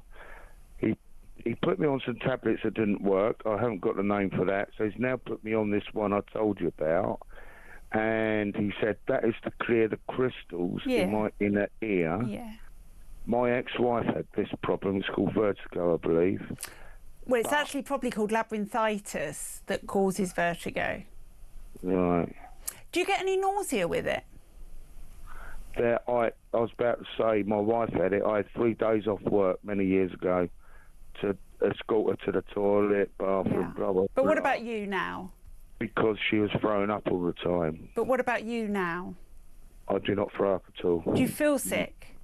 No, nothing at all. That's what my doctor can't understand, I think. Okay. Yeah. So, I mean, look, if it isn't coming from your ears, if he's wrong, then he needs to try to work out whether or not it's your blood pressure, whether it's your heart. So he could order an ECG for you or a 24-hour tape. What I've done is about a month and a half ago, the surgery was shut because there was a staff meeting. So I went to Boots opposite surgery. I said I need a blood pressure because I feel dizzy. They checked it out and said your pulse is 100. Get an urgent appointment the next day, which I did, opposite Boots chemist, and I did that. But look, I mean, all I can do is point you in the right directions. If it's not your ears, and I can see why your GP might think it is, then you need to go back to your GP and talk about investigating whether it's your heart or your blood pressure.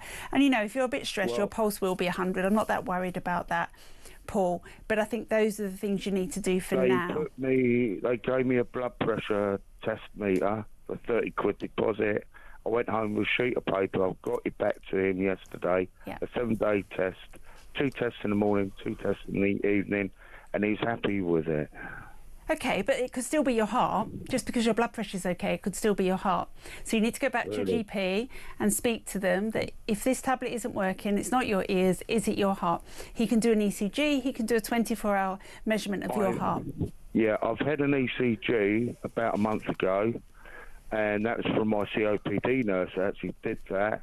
And I said to her that, can you give me a result now? She said, yeah. It's just come up with the problem while you're here. Okay. 100% pulse rate, but my doctor said, when did I last have my first heart attack? All right, Paul, I'm going to have to just, because we have to get other people on, I'm really sorry. Go back to your GP if it's not working, this tablet, and see if it's your heart. Okay? Okay. You have to do that, Paul. Keep in touch. Let us know how it goes, all right, mate? Thank you very much. All right, take care now. you. Paul in Horsham. We're going to go straight to break. Mike in Southsea will come to you after these messages.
And I think he probably wants to sort of give not necessarily an update, but just give an indication of thanks to the people that supported him.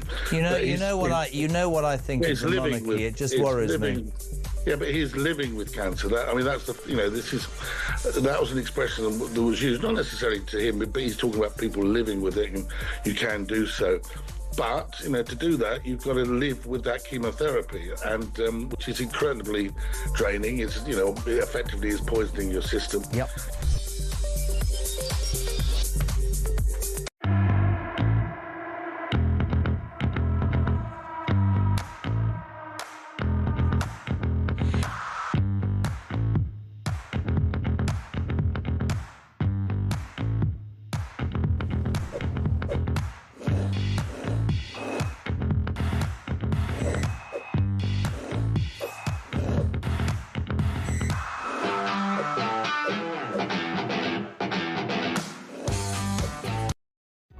Across the UK, on DAB+, on your smart speaker, on your smart TV, and on your side. This is Talk. Welcome back. We've got another 10 minutes of Call Dr. Renee, and let's go straight to our next patient. That's Mike from Southsea. Hello, Mike. Speak to the doctor. Hello, Mike. Good evening, Doctor. I had a hip replacement 4.5 weeks ago. Okay. And I want to go swimming in a couple of weeks. Yeah. Now, my preferred stroke is the breaststroke. And I've looked into this, and I'm getting two different stories. One says, carry on doing that. It's very unlikely you'll get disjointed. Others say, don't even think about it. Do you know, this is far too specialised for me to actually know what your rehab should be. So do you not have a contact with the people who did your hip where you can just ask them that question? Not really, no. Okay. Because I can see why that might be a problem whilst your new hip is embedding and the muscles around it are building. Because don't forget, they've all been disturbed to actually put that socket and ball in. Yeah, so it was a posterior method.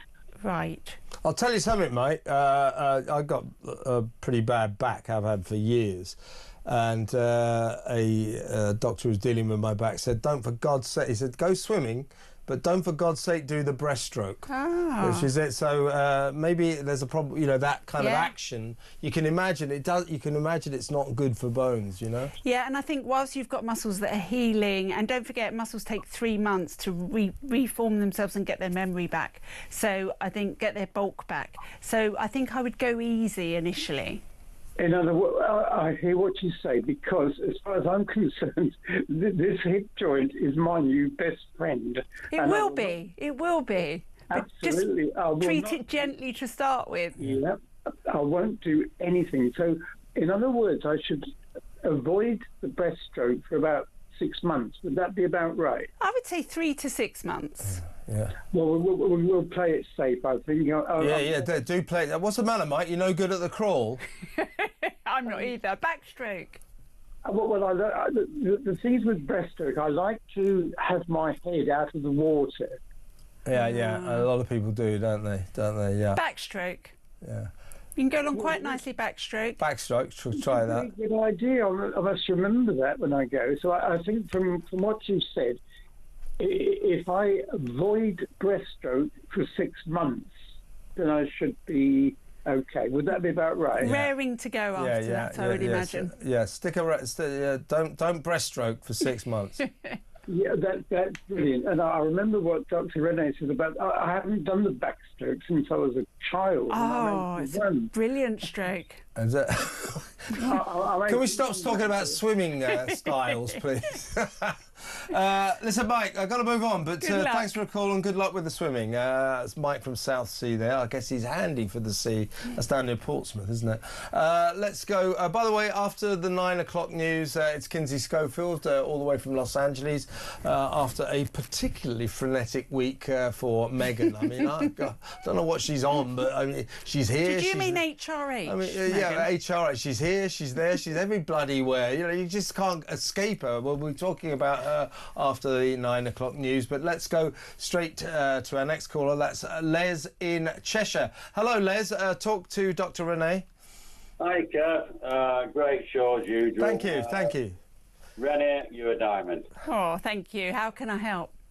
Right, so 5 years ago, I ended up with an umbilical hernia, and it was treated in hospital by certain incisions into my umbilical cord, and yeah, everything was fine. However, I've got this massive stomach, and it's not because I drink alcohol, it's not because I overeat.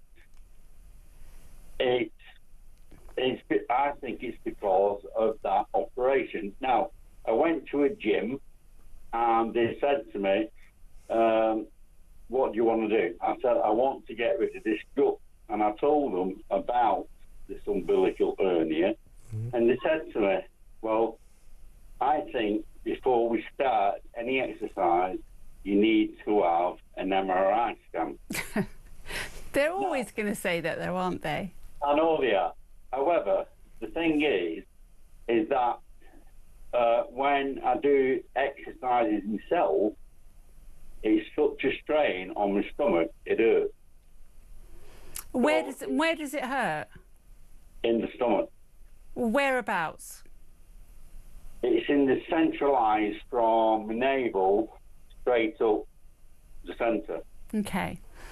So what you could do is you could have an ultrasound for the area. Right. And that's quite easy for your GP to organise, just to see what's happening there. If that's all okay, I'm going to say this to you. Men, as they get older, lose testosterone.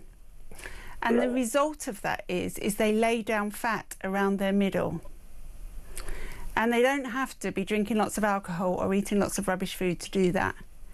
So it could be that you need a testosterone test as well to see what's going on there. And we're not very good at treating men in this country with low testosterone. We really have a very, very high bar. But there are lots of private clinics who will treat it, because there's an argument that men go through what they call the andropause, just as women go through the menopause, and losing a vital hormone has lots of effects on the body. So if you have your ultrasound and it's all okay, perhaps that's another avenue to go down. Okay, so when you say about testosterone, I don't want to put this on, well, I have to say this. It's not very often that I can see my penis because it's so small, but it used to be so big. Okay. But it's shrunk so much. Go and do those things and take it from there. All right. It's one of them. Kev, you're brilliant. All right, Les. Good to talk to you, mate, and all the best. Keep in touch. That's Les in Cheshire. Let's go to Mark in no, sorry, I got the wrong one. It's Dave in Huntingdon in Cambridgeshire. Hello, Dave. Oh, yeah. Yeah, I heard you got a problem with your voice. I can hear that already. Talk to Dr. Renee. Yeah, any ideas what's causing it? I've had it for about 2 months. Okay, so how old are you? I'm 71. Are you a smoker? I was a smoker. Okay, you need to go and have a chest x-ray straight away. I've had that done, but I haven't got a result back. Okay, so the first thing that you have to do when somebody of your age who's got a smoking history has got hoarseness that lasts, you have to rule out whether or not there's a cancer there that's causing that on the vocal cords. Now, common things are common, so the likelihood is that you haven't, but you need to rule that out first. Then if that's all okay, you're looking at damage somehow to your vocal cords.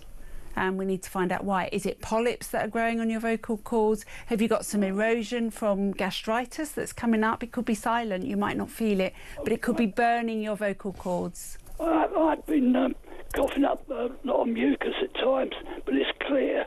But also I know anything spicy, it stings my throat.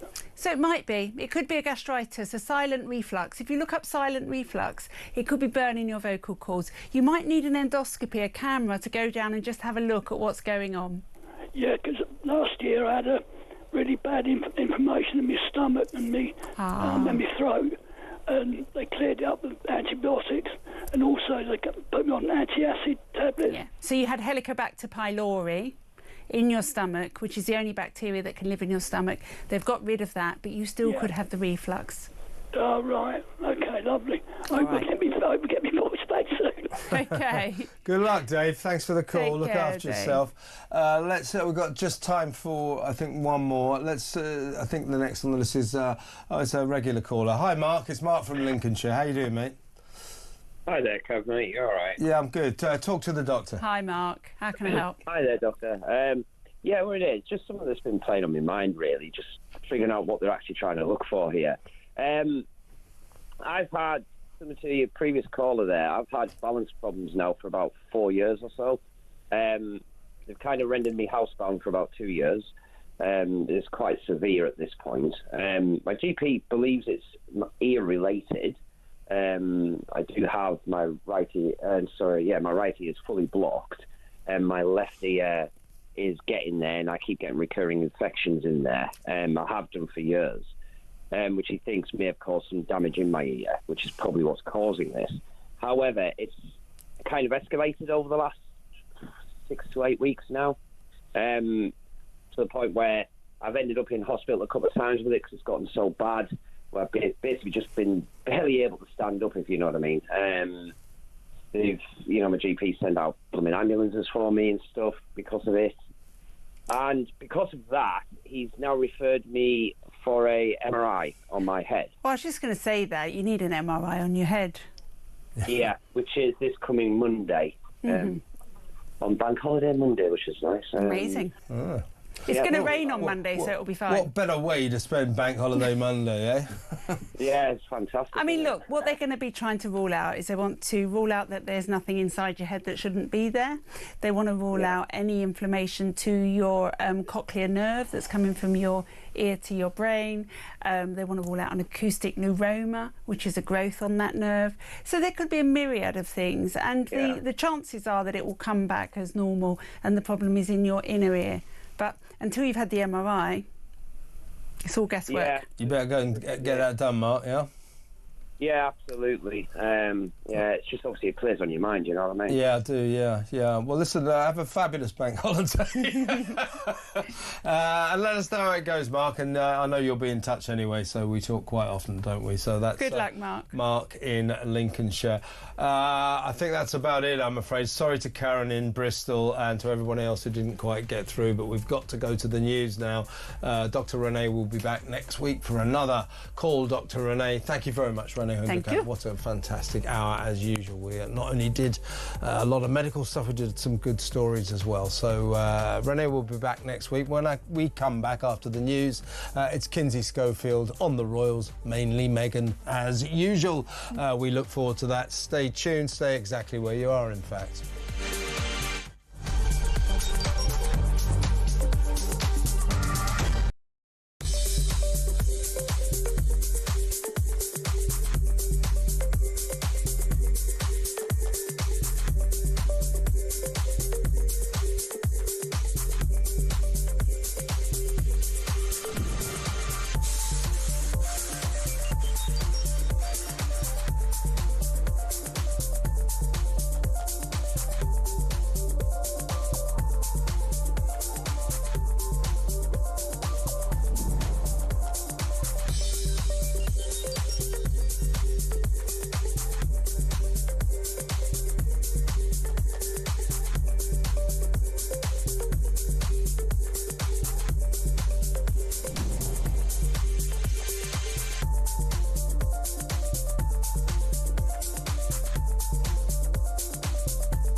across the UK.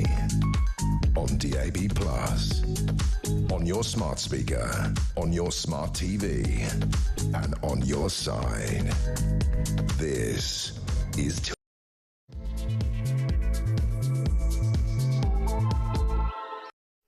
Welcome back. This is hour 3 of tonight's May Day special. May the 1st, isn't it? Hottest day of the year. Very hot down here in London. I'm sure it was around the country too. So that's very nice, isn't it? Naturally, you got the Net Zero Brigade, didn't you? Oh, look, it's hot, therefore the world is on fire. You see, we told you, you're all going to die. The nice day police. Leave us alone. It's a nice day. Let us enjoy it. You killjoys. Boring little people. Anyway, this is my May Day special. This is the 3rd hour of the show. In about 25 minutes or so, we're going to go back to the calls and we're going to talk about any issue you like, but particularly the issues we've been mentioning tonight. I want to hear your views on the DEI story, the diversity in the Royal Marines. Is it a thing? Also, of course, net zero. The madness of net zero. You might want to talk about nurse Jennifer Melley, still suspended for refusing to refer to a male paedophile as a woman. That's the NHS. And the NHS lawyers said that her devout Christian belief was not worthy of respect in a democratic society. That's the NHS saying that. Thank you very much. 0344499 1000. Before we get to your calls, though, oh, the migrant crisis, I forgot about that. As you know, what have we got? 247 migrants came over on Monday, that's Sunday, sorry, 473 Monday, 422 Tuesday, and yesterday 294. That comes to about 1,400, doesn't it? Something like that. Massive amounts, hundreds every day. And what is our Prime Minister doing? Wittering on about smashing the gang, gonna smash the gang, smash the gang. Oh, shut up, you half-wit. You haven't smashed a single gang and you never will. Stop it. It's a stupid soundbite. Why don't you try and properly tackle this escalating national crisis instead of just going headline, smash the gang, smash the gang. It's ridiculous, man. It's ridiculous. Stop it. Let me know what you think. 0344499 1000. Before we get to your calls, though, it is time to talk Meghan, the royals generally, but frankly Meghan, with our favourite royal correspondent. Well, in fact, our royal correspondent, the guru on the west coast of America, Kinsey Schofield. Welcome, Kins. I feel like we should apologize for the amount of Meghan Markle we've been having to cover lately, but it's Meghan. She is creating all of this content on her own. It's not like we're pulling these stories out of thin air. Yeah, I mean, she is so in your face this week. You know, as I said earlier, she's here, she's there, she's every bloody where. I mean, she won't stop. She's giving interviews all over the place. I love my husband, I love my kids, they love me. So what? Everybody, you know, that's not interesting. She's doing her own podcast, by the way. We'll talk about that later. That is a catastrophe. Nobody is listening to that at all. And she's been a guest on someone else's, one of her friends' podcasts. She won't shut up. She won't shut up. As Tina Brown said earlier in the week, she senses a sense of panic in Meghan insofar as I think her various enterprises just aren't working. So she's trying to do this publicity blitz. Well, let's take some of the issues one by one, shall we? Well, we've got a little... I mean, this isn't probably the top story, but it's indicative of the kind of interviews she's been given. This is Meghan crying on this podcast about how much she loves her kids, I think. Listen to this. To prove that you're enough, you have to prove that you're pretty enough, you have to prove that you're smart enough, you prove that you're a good wife or a good friend. And I was like, I am just so done with the prove it game.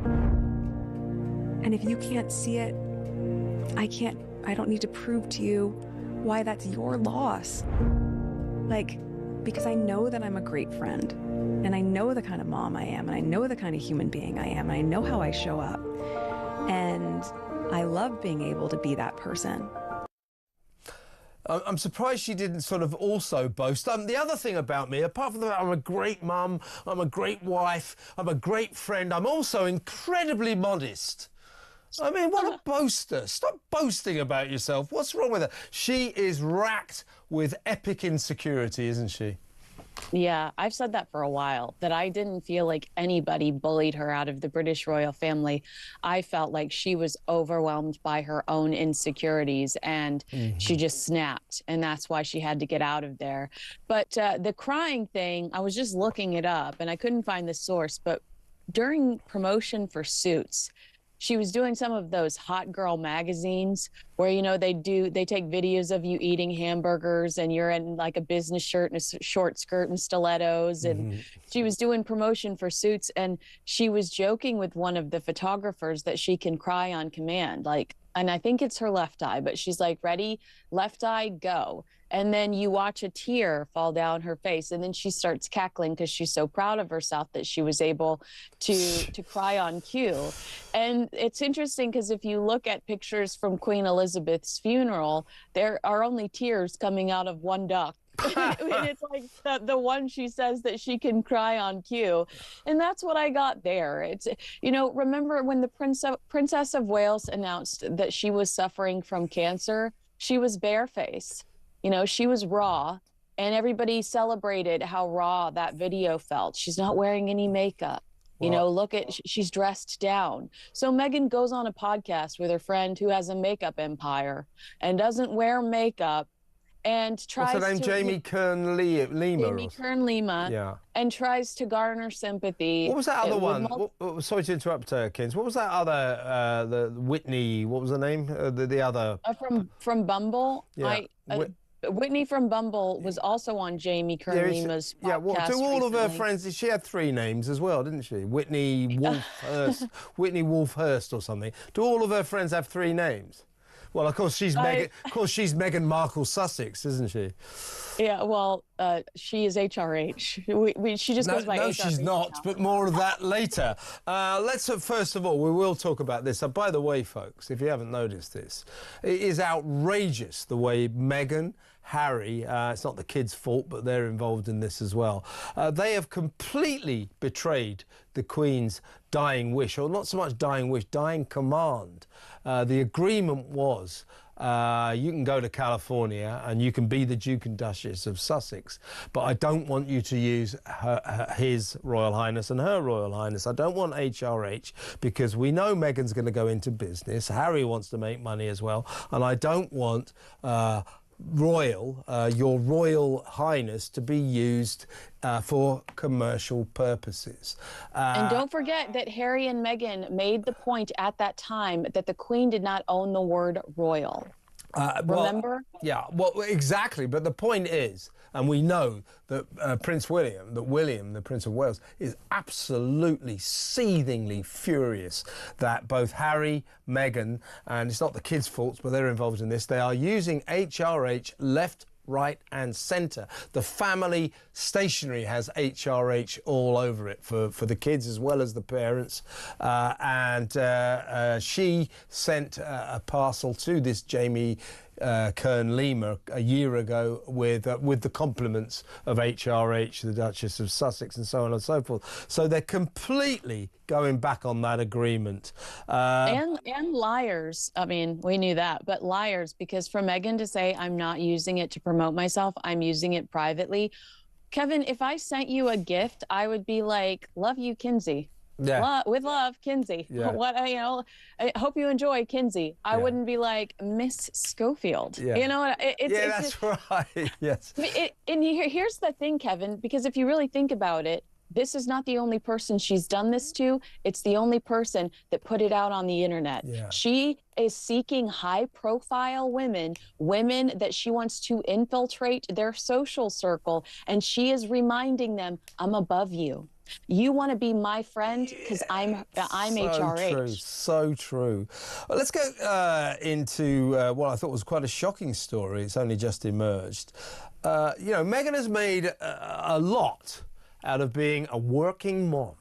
I'm just a working mom. I'm bringing up my 2 kids, but I'm working. In fact, she told her friend Jamie Kern-Lena on Jamie's podcast. So this was the first time she's been a guest on a podcast, Meghan. So Jamie Kern-Lena.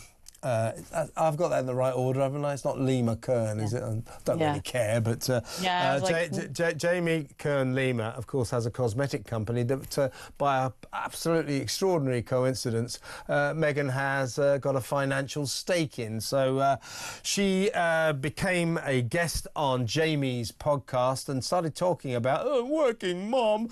And she goes, it can be incredibly overwhelming. Oh my gosh, I just need a break. And then we find out this week she's had a full-time nanny for 5 years who takes the kids to school. She's not really a working mom, is she? She's a rich woman with a nanny.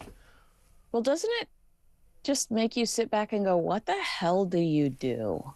What the hell do you do with all those hours you have in the day? We've had the conversation before that, like us, they were locked in their mansion for almost years due to a plague. You know, you can't strategize within those 24 months that we're not allowed to leave our homes without masks on or whatever. You can't come up with ideas. You can't brainstorm because, as she told us last week, it was Netflix's idea to create With Love, Meghan. That she claims, and I think she's claiming this because she's trying to push the blame off on someone else. She claims it was Netflix's idea that she turned her jam passion into a television show. We learned through the Vanity Fair article that Spotify came up with the idea of archetypes, not Meghan Markle. So these 2 projects that she did actually execute, which is rare for her to repeat Tina Brown. It's rare that anything she promotes actually comes to fruition. Weren't even her idea. They were ideas pitched to her by Netflix and Spotify. So what are you doing with all of your time? Pearl Power, the author of Pearl Power, recently coming out and saying Meghan plagiarized her children's book. So what do you do is my question. If you're just busy copying other people, plagiarizing, or allowing other people to come up with these ideas for you, what is it that you do? Because in Jamie Kern-Lena's podcast, they tell us that she's saving women from sex trafficking by wearing a pair of jeans. Oh, that should do it. That should do it. I just think, as I said to you the other day, Kinsey, on your excellent podcast, Recollections May Vary, it's as if she's an outsider from the human race looking in and trying to sort of discern how you go about things. You know, how do you be a mother? Oh, I know. You go crying about how much you love your kids. You start telling everyone how much they love you. You act like, but be a working mum. Yeah, I'm working so hard. Is she really, or is she just saying she is?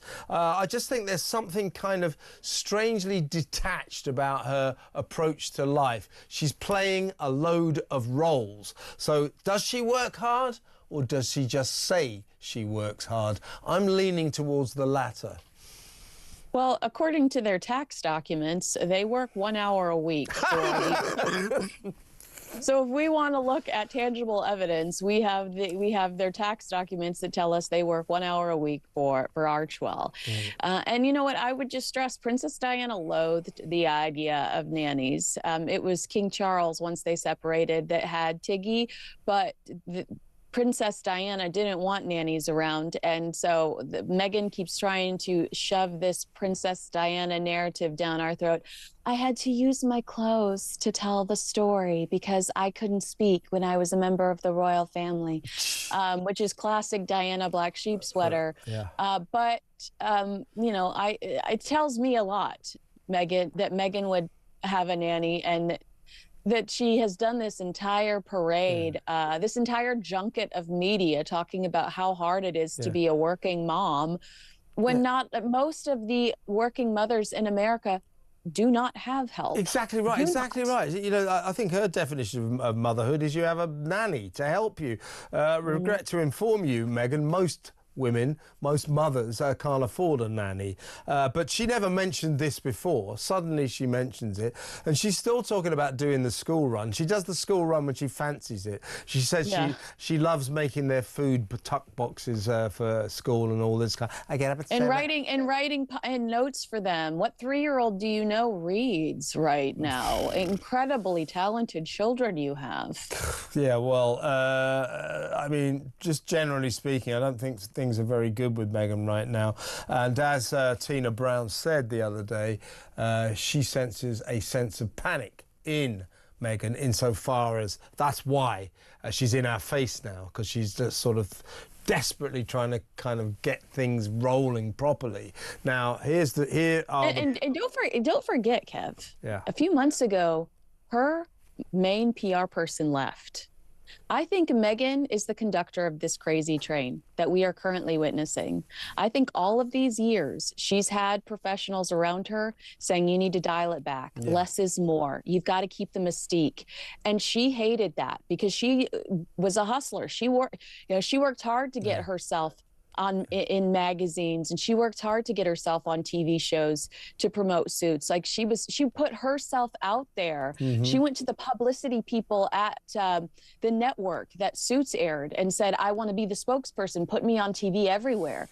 Like, I think she is conducting this crazy train right now. I think that we saw. Well, the train is falling off the tracks, if you ask me. Let's talk about why she is panicking. First of all, as ever, that jam and honey and tea and all that crap that she sells. Now, those who've invested in $28 jars of honey and $14 jars of pretend jam. It's not proper jam, is it? It's fruit spread. It's loose fruit spread. Yeah. Well, we've seen the packaging is cheap looking, and apparently the products aren't very nice. So if she made any money out of the first round of sales, it seems to me it's fairly unlikely that those who bought the stuff first time around are unlikely to make the mistake again. So I wonder about as ever.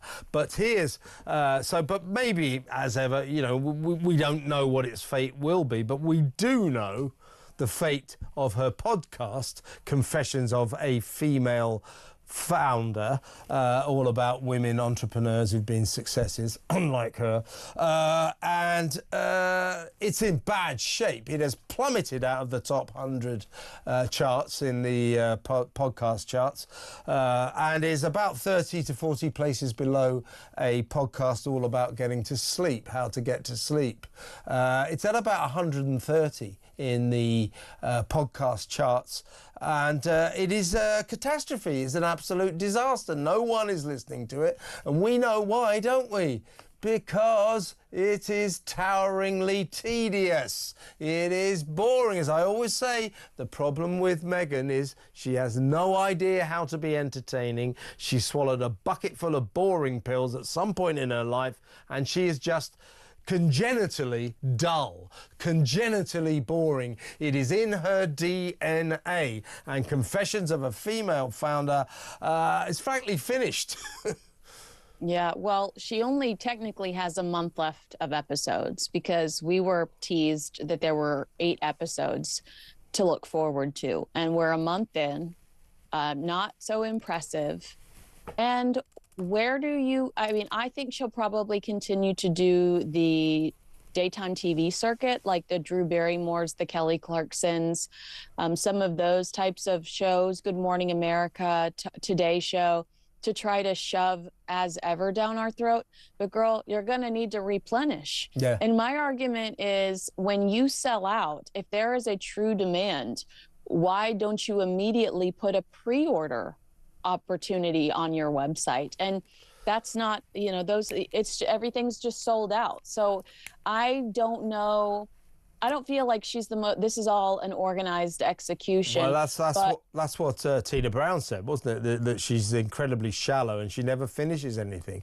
So she's a flippity gibbet. As Tina Brown actually said something along these lines. It's like, hey, I've got As Ever, I've got a website, a lifestyle. So, oh no, wait a minute, I'm on a podcast. Oh no, I'm in the makeup business. She cannot work out she never, as Tina says, she never does anything properly. Now, talking Speaking of which, let's now switch to something else that I think is a bit of a disaster, and that, of course, is her Netflix series, Meghan with Love Meghan, which never did get very good ratings, despite how she tried to spin it. And we hear that Netflix executives are, shall we say, underwhelmed. They're disappointed with the viewing figures, and they are so exasperated by this woman that they are now completely ignoring her, according to reports. Yeah, an insider said that patience is wearing thin when it comes to Harry and Meghan and their relationship with Netflix. On the Netflix side, patience is wearing thin.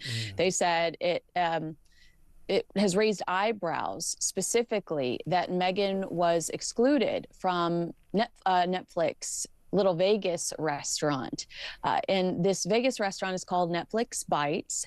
And you can go in there. It's totally niche. It's totally fun and cute pop culture. And you can order off of a menu that is based on popular Netflix shows. So it's sort of foodie type shows, yeah? No, just like any shows. Like Bridgerton. So a royal.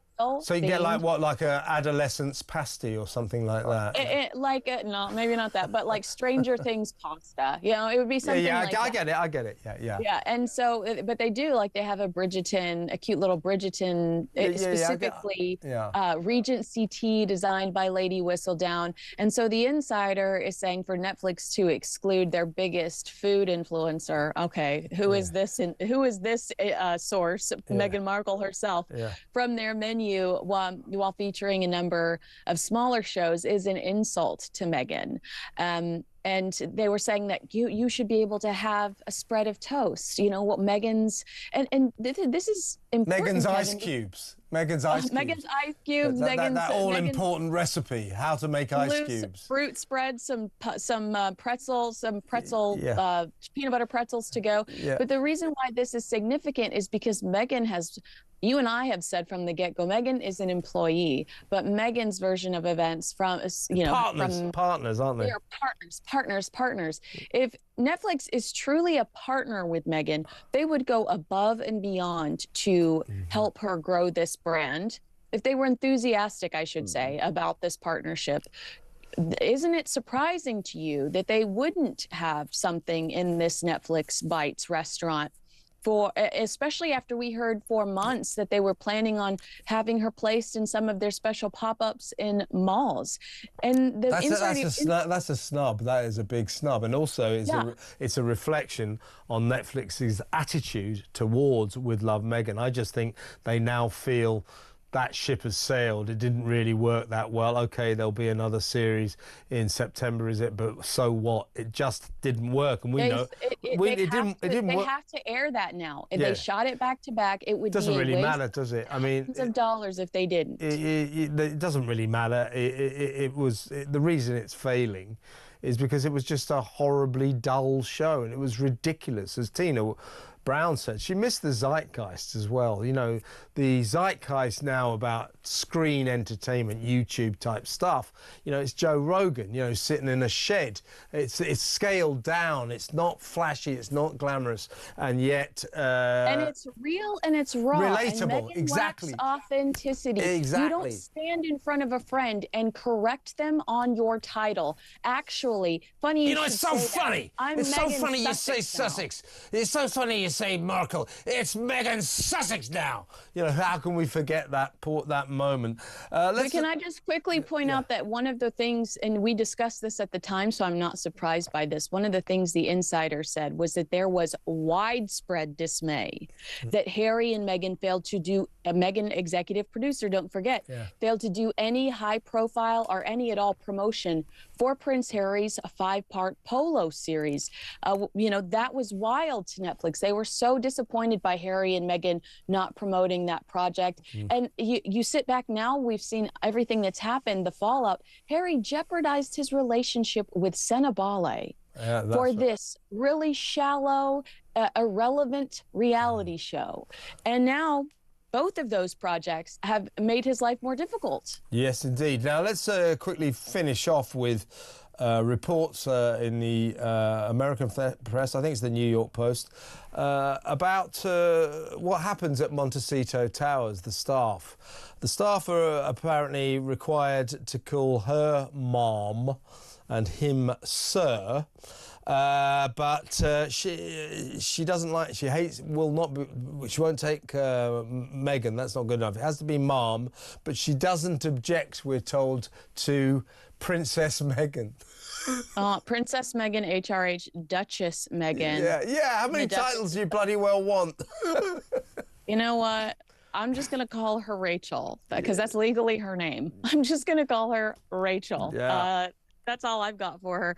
You know, I think that she, specifically, if you think back to the Oprah Winfrey interview, she was talking about Archie's title, lying about how he wasn't receiving the Prince title because he was biracial, which was a lie. It was that he was the great-grandson of the monarch at the time, and he wasn't to receive that until he was the He's grandson. not entitled to it, like she's not entitled to HRH.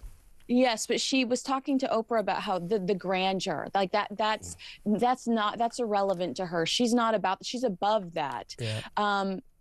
This we know that that's a lie. This woman has chased status her entire life, but now she's completely obsessed with it to the point of it being vulgar. Yeah, And you say so that again. blatantly- It is vulgarity itself. It really is. And I think that Americans don't care. You can call yourself HRH all you want. You can call yourself they, them. Yeah. We don't care. Like it doesn't improve her in the minds of people. Their opinions are already determined.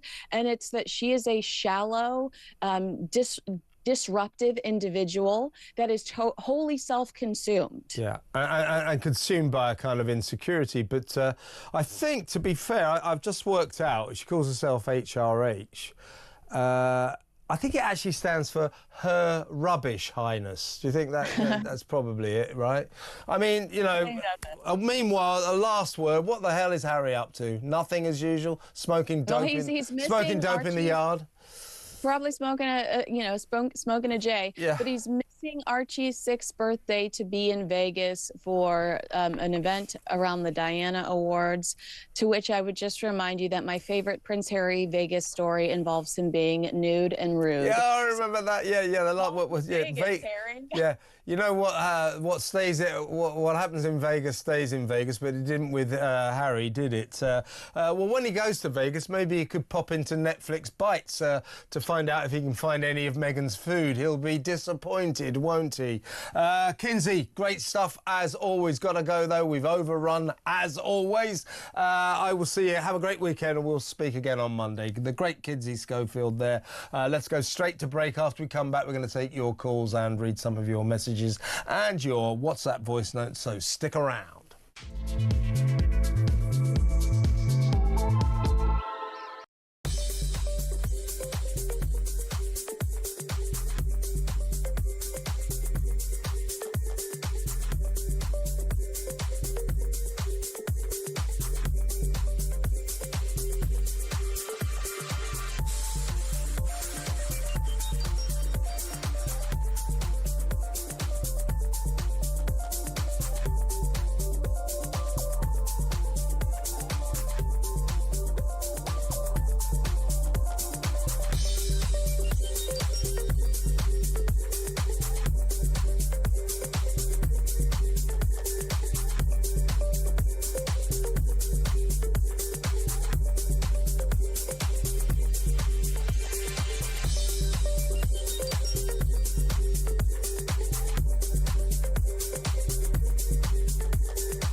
So what he does, and less now, thankfully, so it's progressively getting to the point where I need him less, but he does flashback interruptions. So when I first got him, I was having probably about 5 or 6 flashbacks a week, and that in itself is debilitating. And when I then got him, they progressively declined to 1 or 2, where this year has been a bit difficult. I'm not sure why, but it's been a bit difficult. However, previous years I would have 1 a month.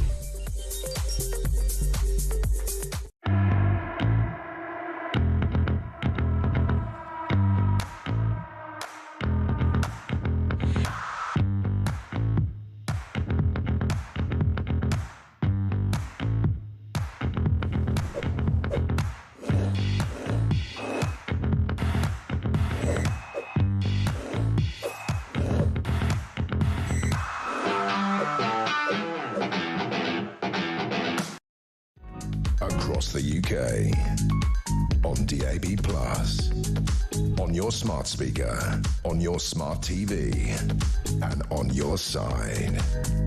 This is Talk. Welcome back. Just got half an hour to go, and then I will hand over the helm of the good ship Talk to Andre Walker and Ash. You have been warned. No, they always do a great show, so stay tuned to them, 10 p.m. until 1 a.m, taking you into the small hours with their unique show. It's really good, so stick around for that. Now, I've got a few messages. You remember earlier I said that Keir Starmer is not the sharpest pin in the pack. Karen has corrected me. She said surely that should be Starmer is not the sharpest tool in the box. So, of course, he's a toolmaker's son. He doesn't like to talk about it, but I can reveal he's the son of a toolmaker. Quite right, Karen, I should have said sharpest tool in the box. Now, one more. This is Susan saying, now we have solar everywhere. Mad Miliband is blocking out the sun. That's what, that was the nature of Lee Anderson's question to Ed Miliband in the Commons yesterday, and it was this. He said, because you know the government's now got this kind of plan to shade out the sun for some kind of reason. So Lee Anderson was going, hang on a second, you just spent a fortune on solar panels to suck up the energy of the sun, and now you're going to cloud it over for some reason. You know, what's going on? But anyway, they're going to block out the sun, which will render the sun panels, the solar panels, not very effective. They're not very effective anyway, but there you go, because we don't have much sunshine in this country. Let's go. I'll read some more of your messages in just a little while, but first of all, let's go straight to the phones. Let's talk to Ben from Guildford. Hello, Ben. Hi, Kev. Can you hear me? Am I audible? Not too bad. Yeah, carry on. Yeah. So I just want to talk about equity, that one single word. It's the exact polar opposite of equality, in the same way that progressiveness has now become the main staller of actual progress. Equity is... Are you talking about DEI? Yeah, DEI. Isn't that equality, isn't it? It would be a 180 situation in society. It's diversity, equality and inclusivity. No, it's... Is it equity, is it? Equity and inclusion, yeah. Oh, okay. If it were equality, it would be totally fair. But equity means that people in certain higher-up positions in institutions get to select criteria by which people can progress. None of it merit-based. Equality we had previously, where everyone did have equal rights. Sure, there was, stigma and bigotry around, but people did have equal rights. And now people, as we've seen with the new trans movement, extra rights for certain people. And equity is the enemy of equality, and people just... Well, DEI is the enemy of equality. Now, DEI, Ben, started back in the 1960s, started in the States. And at that time and for a number of years, it was a good thing. It was about, giving everyone an even break, regardless of their race, colour, creed, sex, gender, sexuality. It was a good idea because in those days, the playing field wasn't even. So it was a way of trying to even up the playing field. Here we are now, 70 years on, and it has turned into a rancid pernicious syndrome that is the opposite of what it's supposed to do. Inclusivity.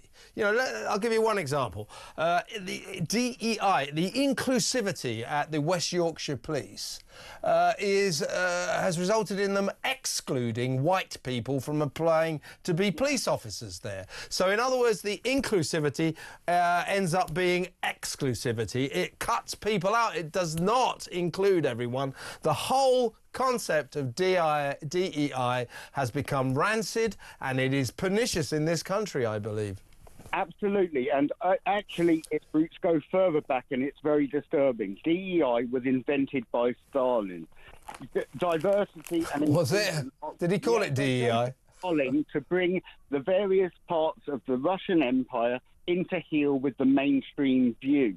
And I can promise you, I've got a book coming out about it. James Lindsay's written about it. Yeah, was it called DEI? I mean, they started calling it DEI in America in the 60s. In Russian, it's different, but it still means the same thing. And it was designed to set people... Well, they're all equal there, aren't they? They're all poor. No, it's an absolute mess. But with equality, it would be fair, but it's totally unfair. And also what people don't mention is the people who get the jobs don't know if they're actually there on merit or not. So good people...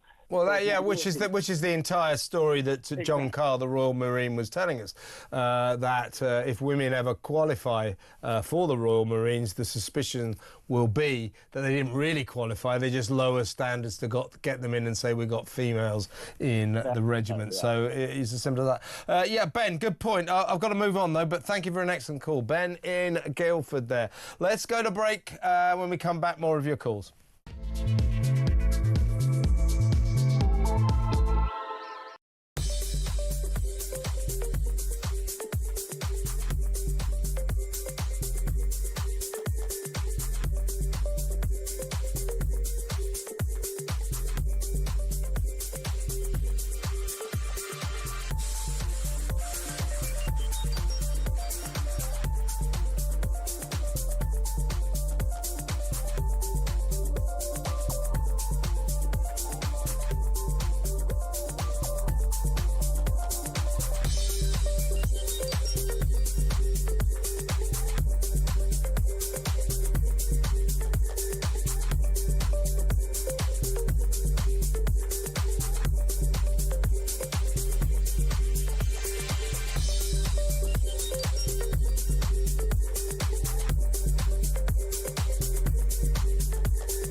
Across the UK, on DAB+, on your smart speaker, on your smart TV, and on your side. This is Talk. Welcome back. Great message, WhatsApp, what do you call it? WhatsApp note from Andy in Aldershot. Big army city, of course, army town.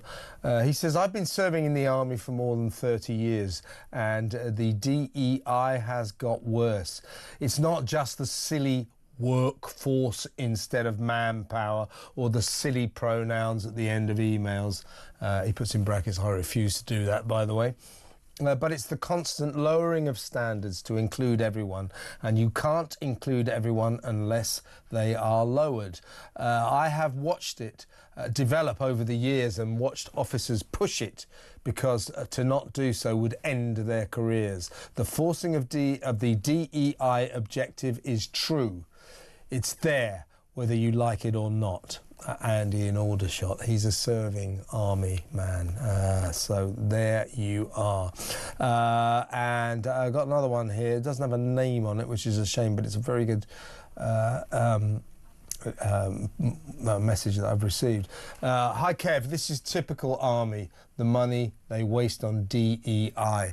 My husband did 22 years now in the reserves. This is the reason retention is low. Every year putting up rainbow flags. It's ridiculous. There's a Facebook page called Fill Your Boots, full of disgruntled soldiers. Instead of all this rubbish, they want to get on with the job and have decent accommodation for their families. Absolutely. Army people don't necessarily get the best working conditions around, and some of their accommodation conditions are a national scandal, and the army spending all this money on DEI. Spend some money on your troops. Spend some money on the people who serve their country, eh? Never mind DE-bloody-I. Right, let's go back to the phones. Let's talk to Steve in Leeds. Hello, Steve. You want to talk about our nurse friend, the lovely Jennifer Melley? Yeah, good evening, Kevin. Yeah, it was just a point I was making that yourself and Isabel and Dr. Rennie propagate this myth by calling people trans. So the courts decided you can't transition. Well, because we're all terribly woke, right? Yeah. Me, Rennie Hunderkamp and Isabel Oakeshott are really woke, yeah?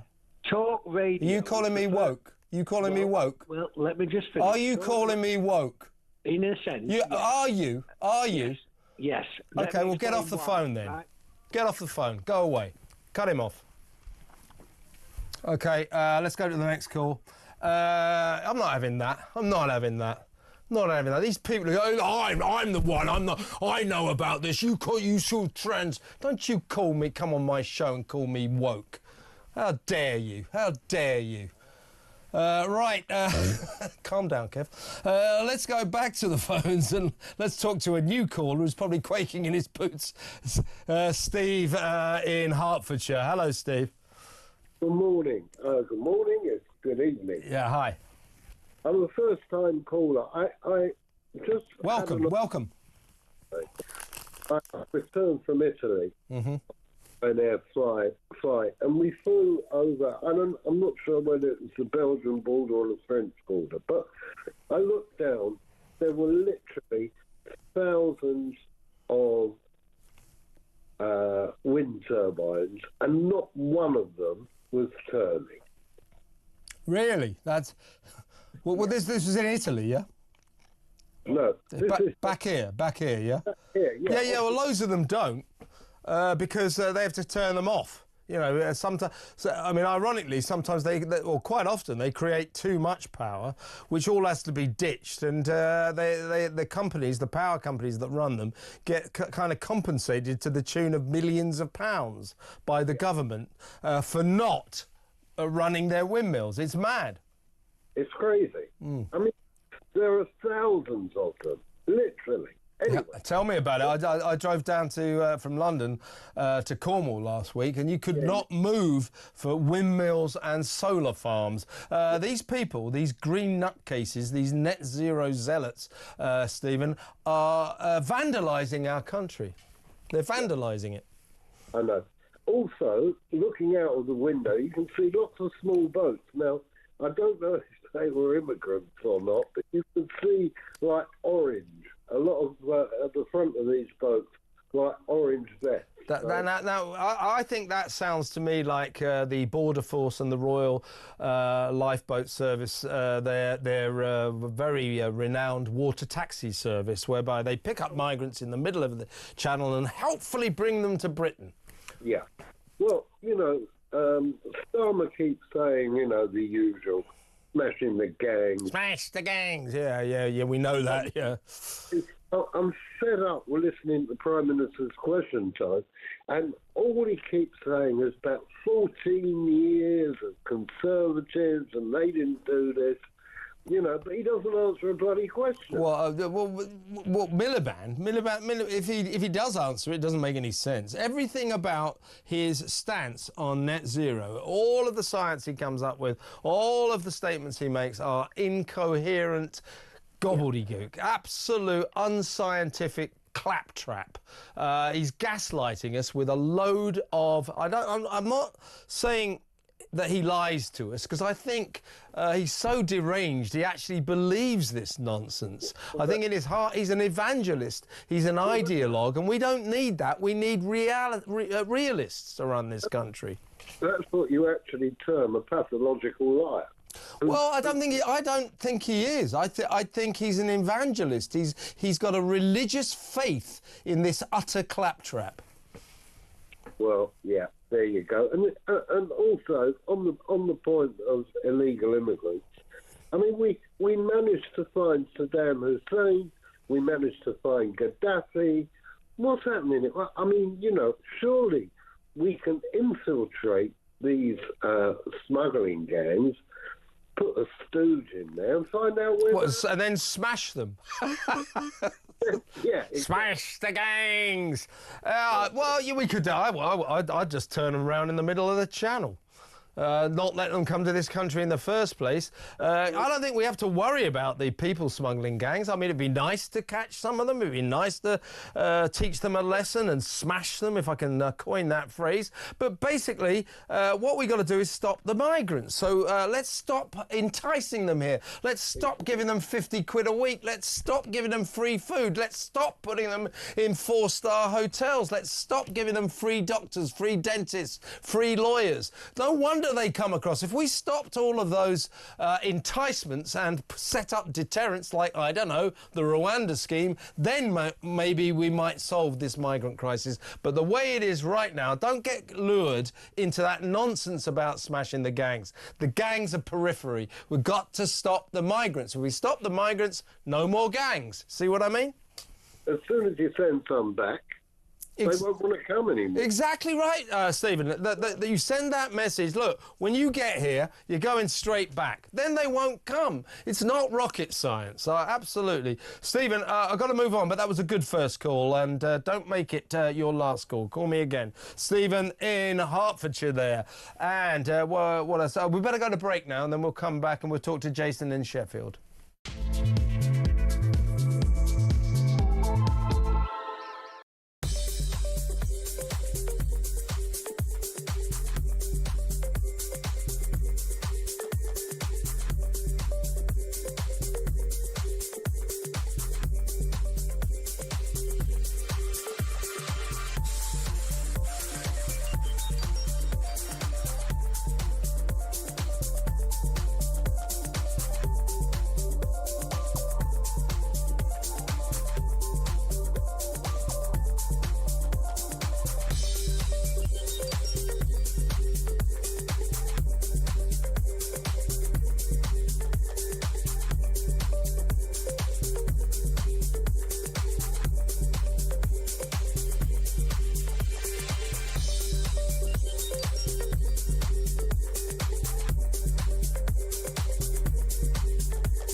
So what he does, and less now, thankfully, so it's progressively getting to the point where I need him less, but he does flashback interruptions.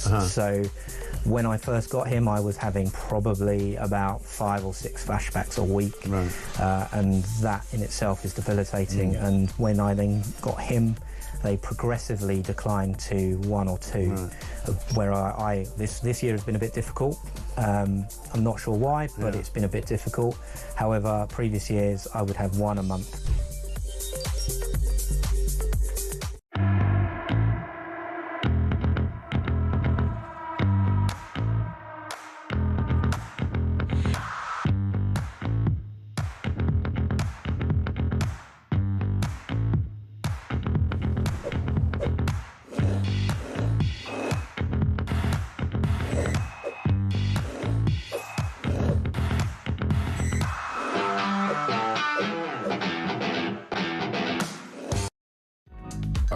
the UK. On DAB+. On your smart speaker. On your smart TV. And on your side. This is Talk. Welcome back. Let's go straight back to the phones and talk to Jason in Sheffield. Hi, Jason. How you doing? All right, mate. What would you like to say? Yeah, what I'd like to go on about, or bang on about. Bang on about, yeah. On about, don't talk yourself down.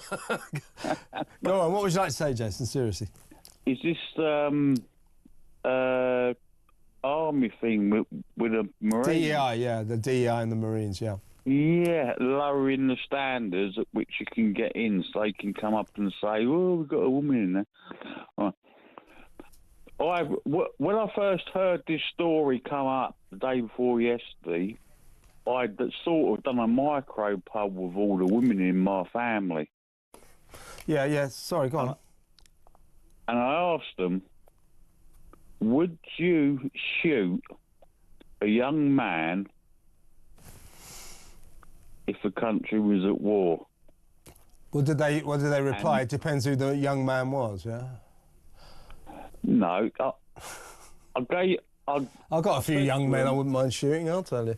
But I don't think that's the problem, is it? I mean, with the Marines, this isn't about Jason. This is not about stopping women, not wanting women in the Marines. John Carr has no objection to women being in the Marines. No. He just has an objection to the lowering of standards to get them in. Yeah, but that's the thing. Well, the thing is that when I asked the women in my family if they'd shoot someone, most of them said no. And, you know, the only person who said she would... Yeah. Definitely... Yeah. Was a woman, was the only one who didn't have a child. Okay, so. Yeah, but I'm gonna sort of reject the idea that there's something, you know, in the feminine psyche that means they're not cut out for war and they won't kill people. I don't actually agree with that. You know, as I say, I think women are perfectly suited to be in the armed forces, but when it comes to the Marines, they have a particularly tough course, and if the women can't pass, bad luck, and they can't pass. None of them can pass. If a woman passes that test, as long as it's the same standard as the men, what's the problem? Well, they haven't passed. Not one single woman. I know, but if and when one does, they've got every right to be a Marine. I mean, I'm sorry. I don't. You know, a lot of women I've known terrify me. You know, so I don't agree that women constitutionally are not cut out for conflict. No, but I think they're less likely to kill. I don't agree with that. I don't agree with that. I mean, you're entitled to your opinion. I mean, it's an interesting opinion, but I'm going to kick back against that one. But as I say, in particular, the Marines, they have this 36-week training course. And it is notoriously tough. Blokes can't pass it. 26,000 men a year go in for that course and only 400 pass on average. 900 women have tried and they've all failed. So the only reason those women don't get in is they can't pass the test. It's not to do with that they're feminine and can't quite bring themselves to kill people. You see what I'm saying?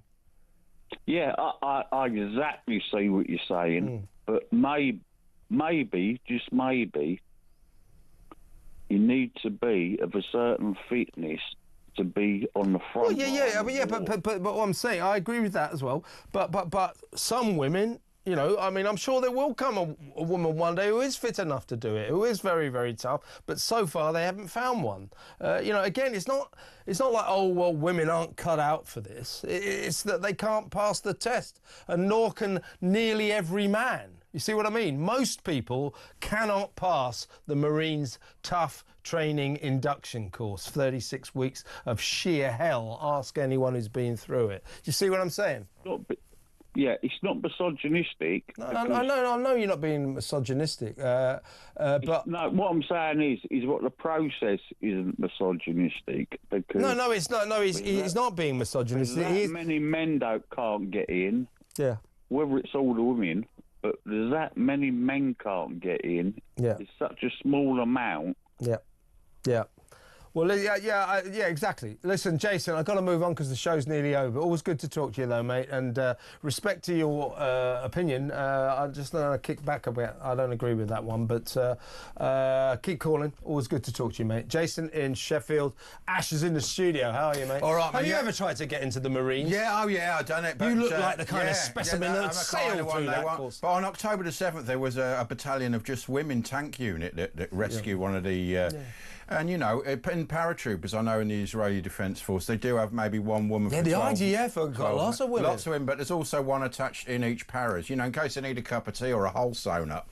No. He's joking. No, I'm joking. No. Although they do actually have I'll tell you what, those women in the IDF, they look tough as hell. Yeah, they have snipers, and they have the whole battalion unit that literally rescued one of the kibbutzim. Yeah, but you tell me, you agree with me, don't you? I don't agree that women are constitutionally uninclined to kill people or aren't suited. No, they can be ruthless in some ways. Yeah, mostly they're much more ruthless than men. Well, because they're the protective mother, they can be more, you know, in their genes. Here he goes. This is sexist. No, it's not. I mean, they can be more violent than men in some ways. Yeah. When they're protecting their children, can't they? I mean, but so they are in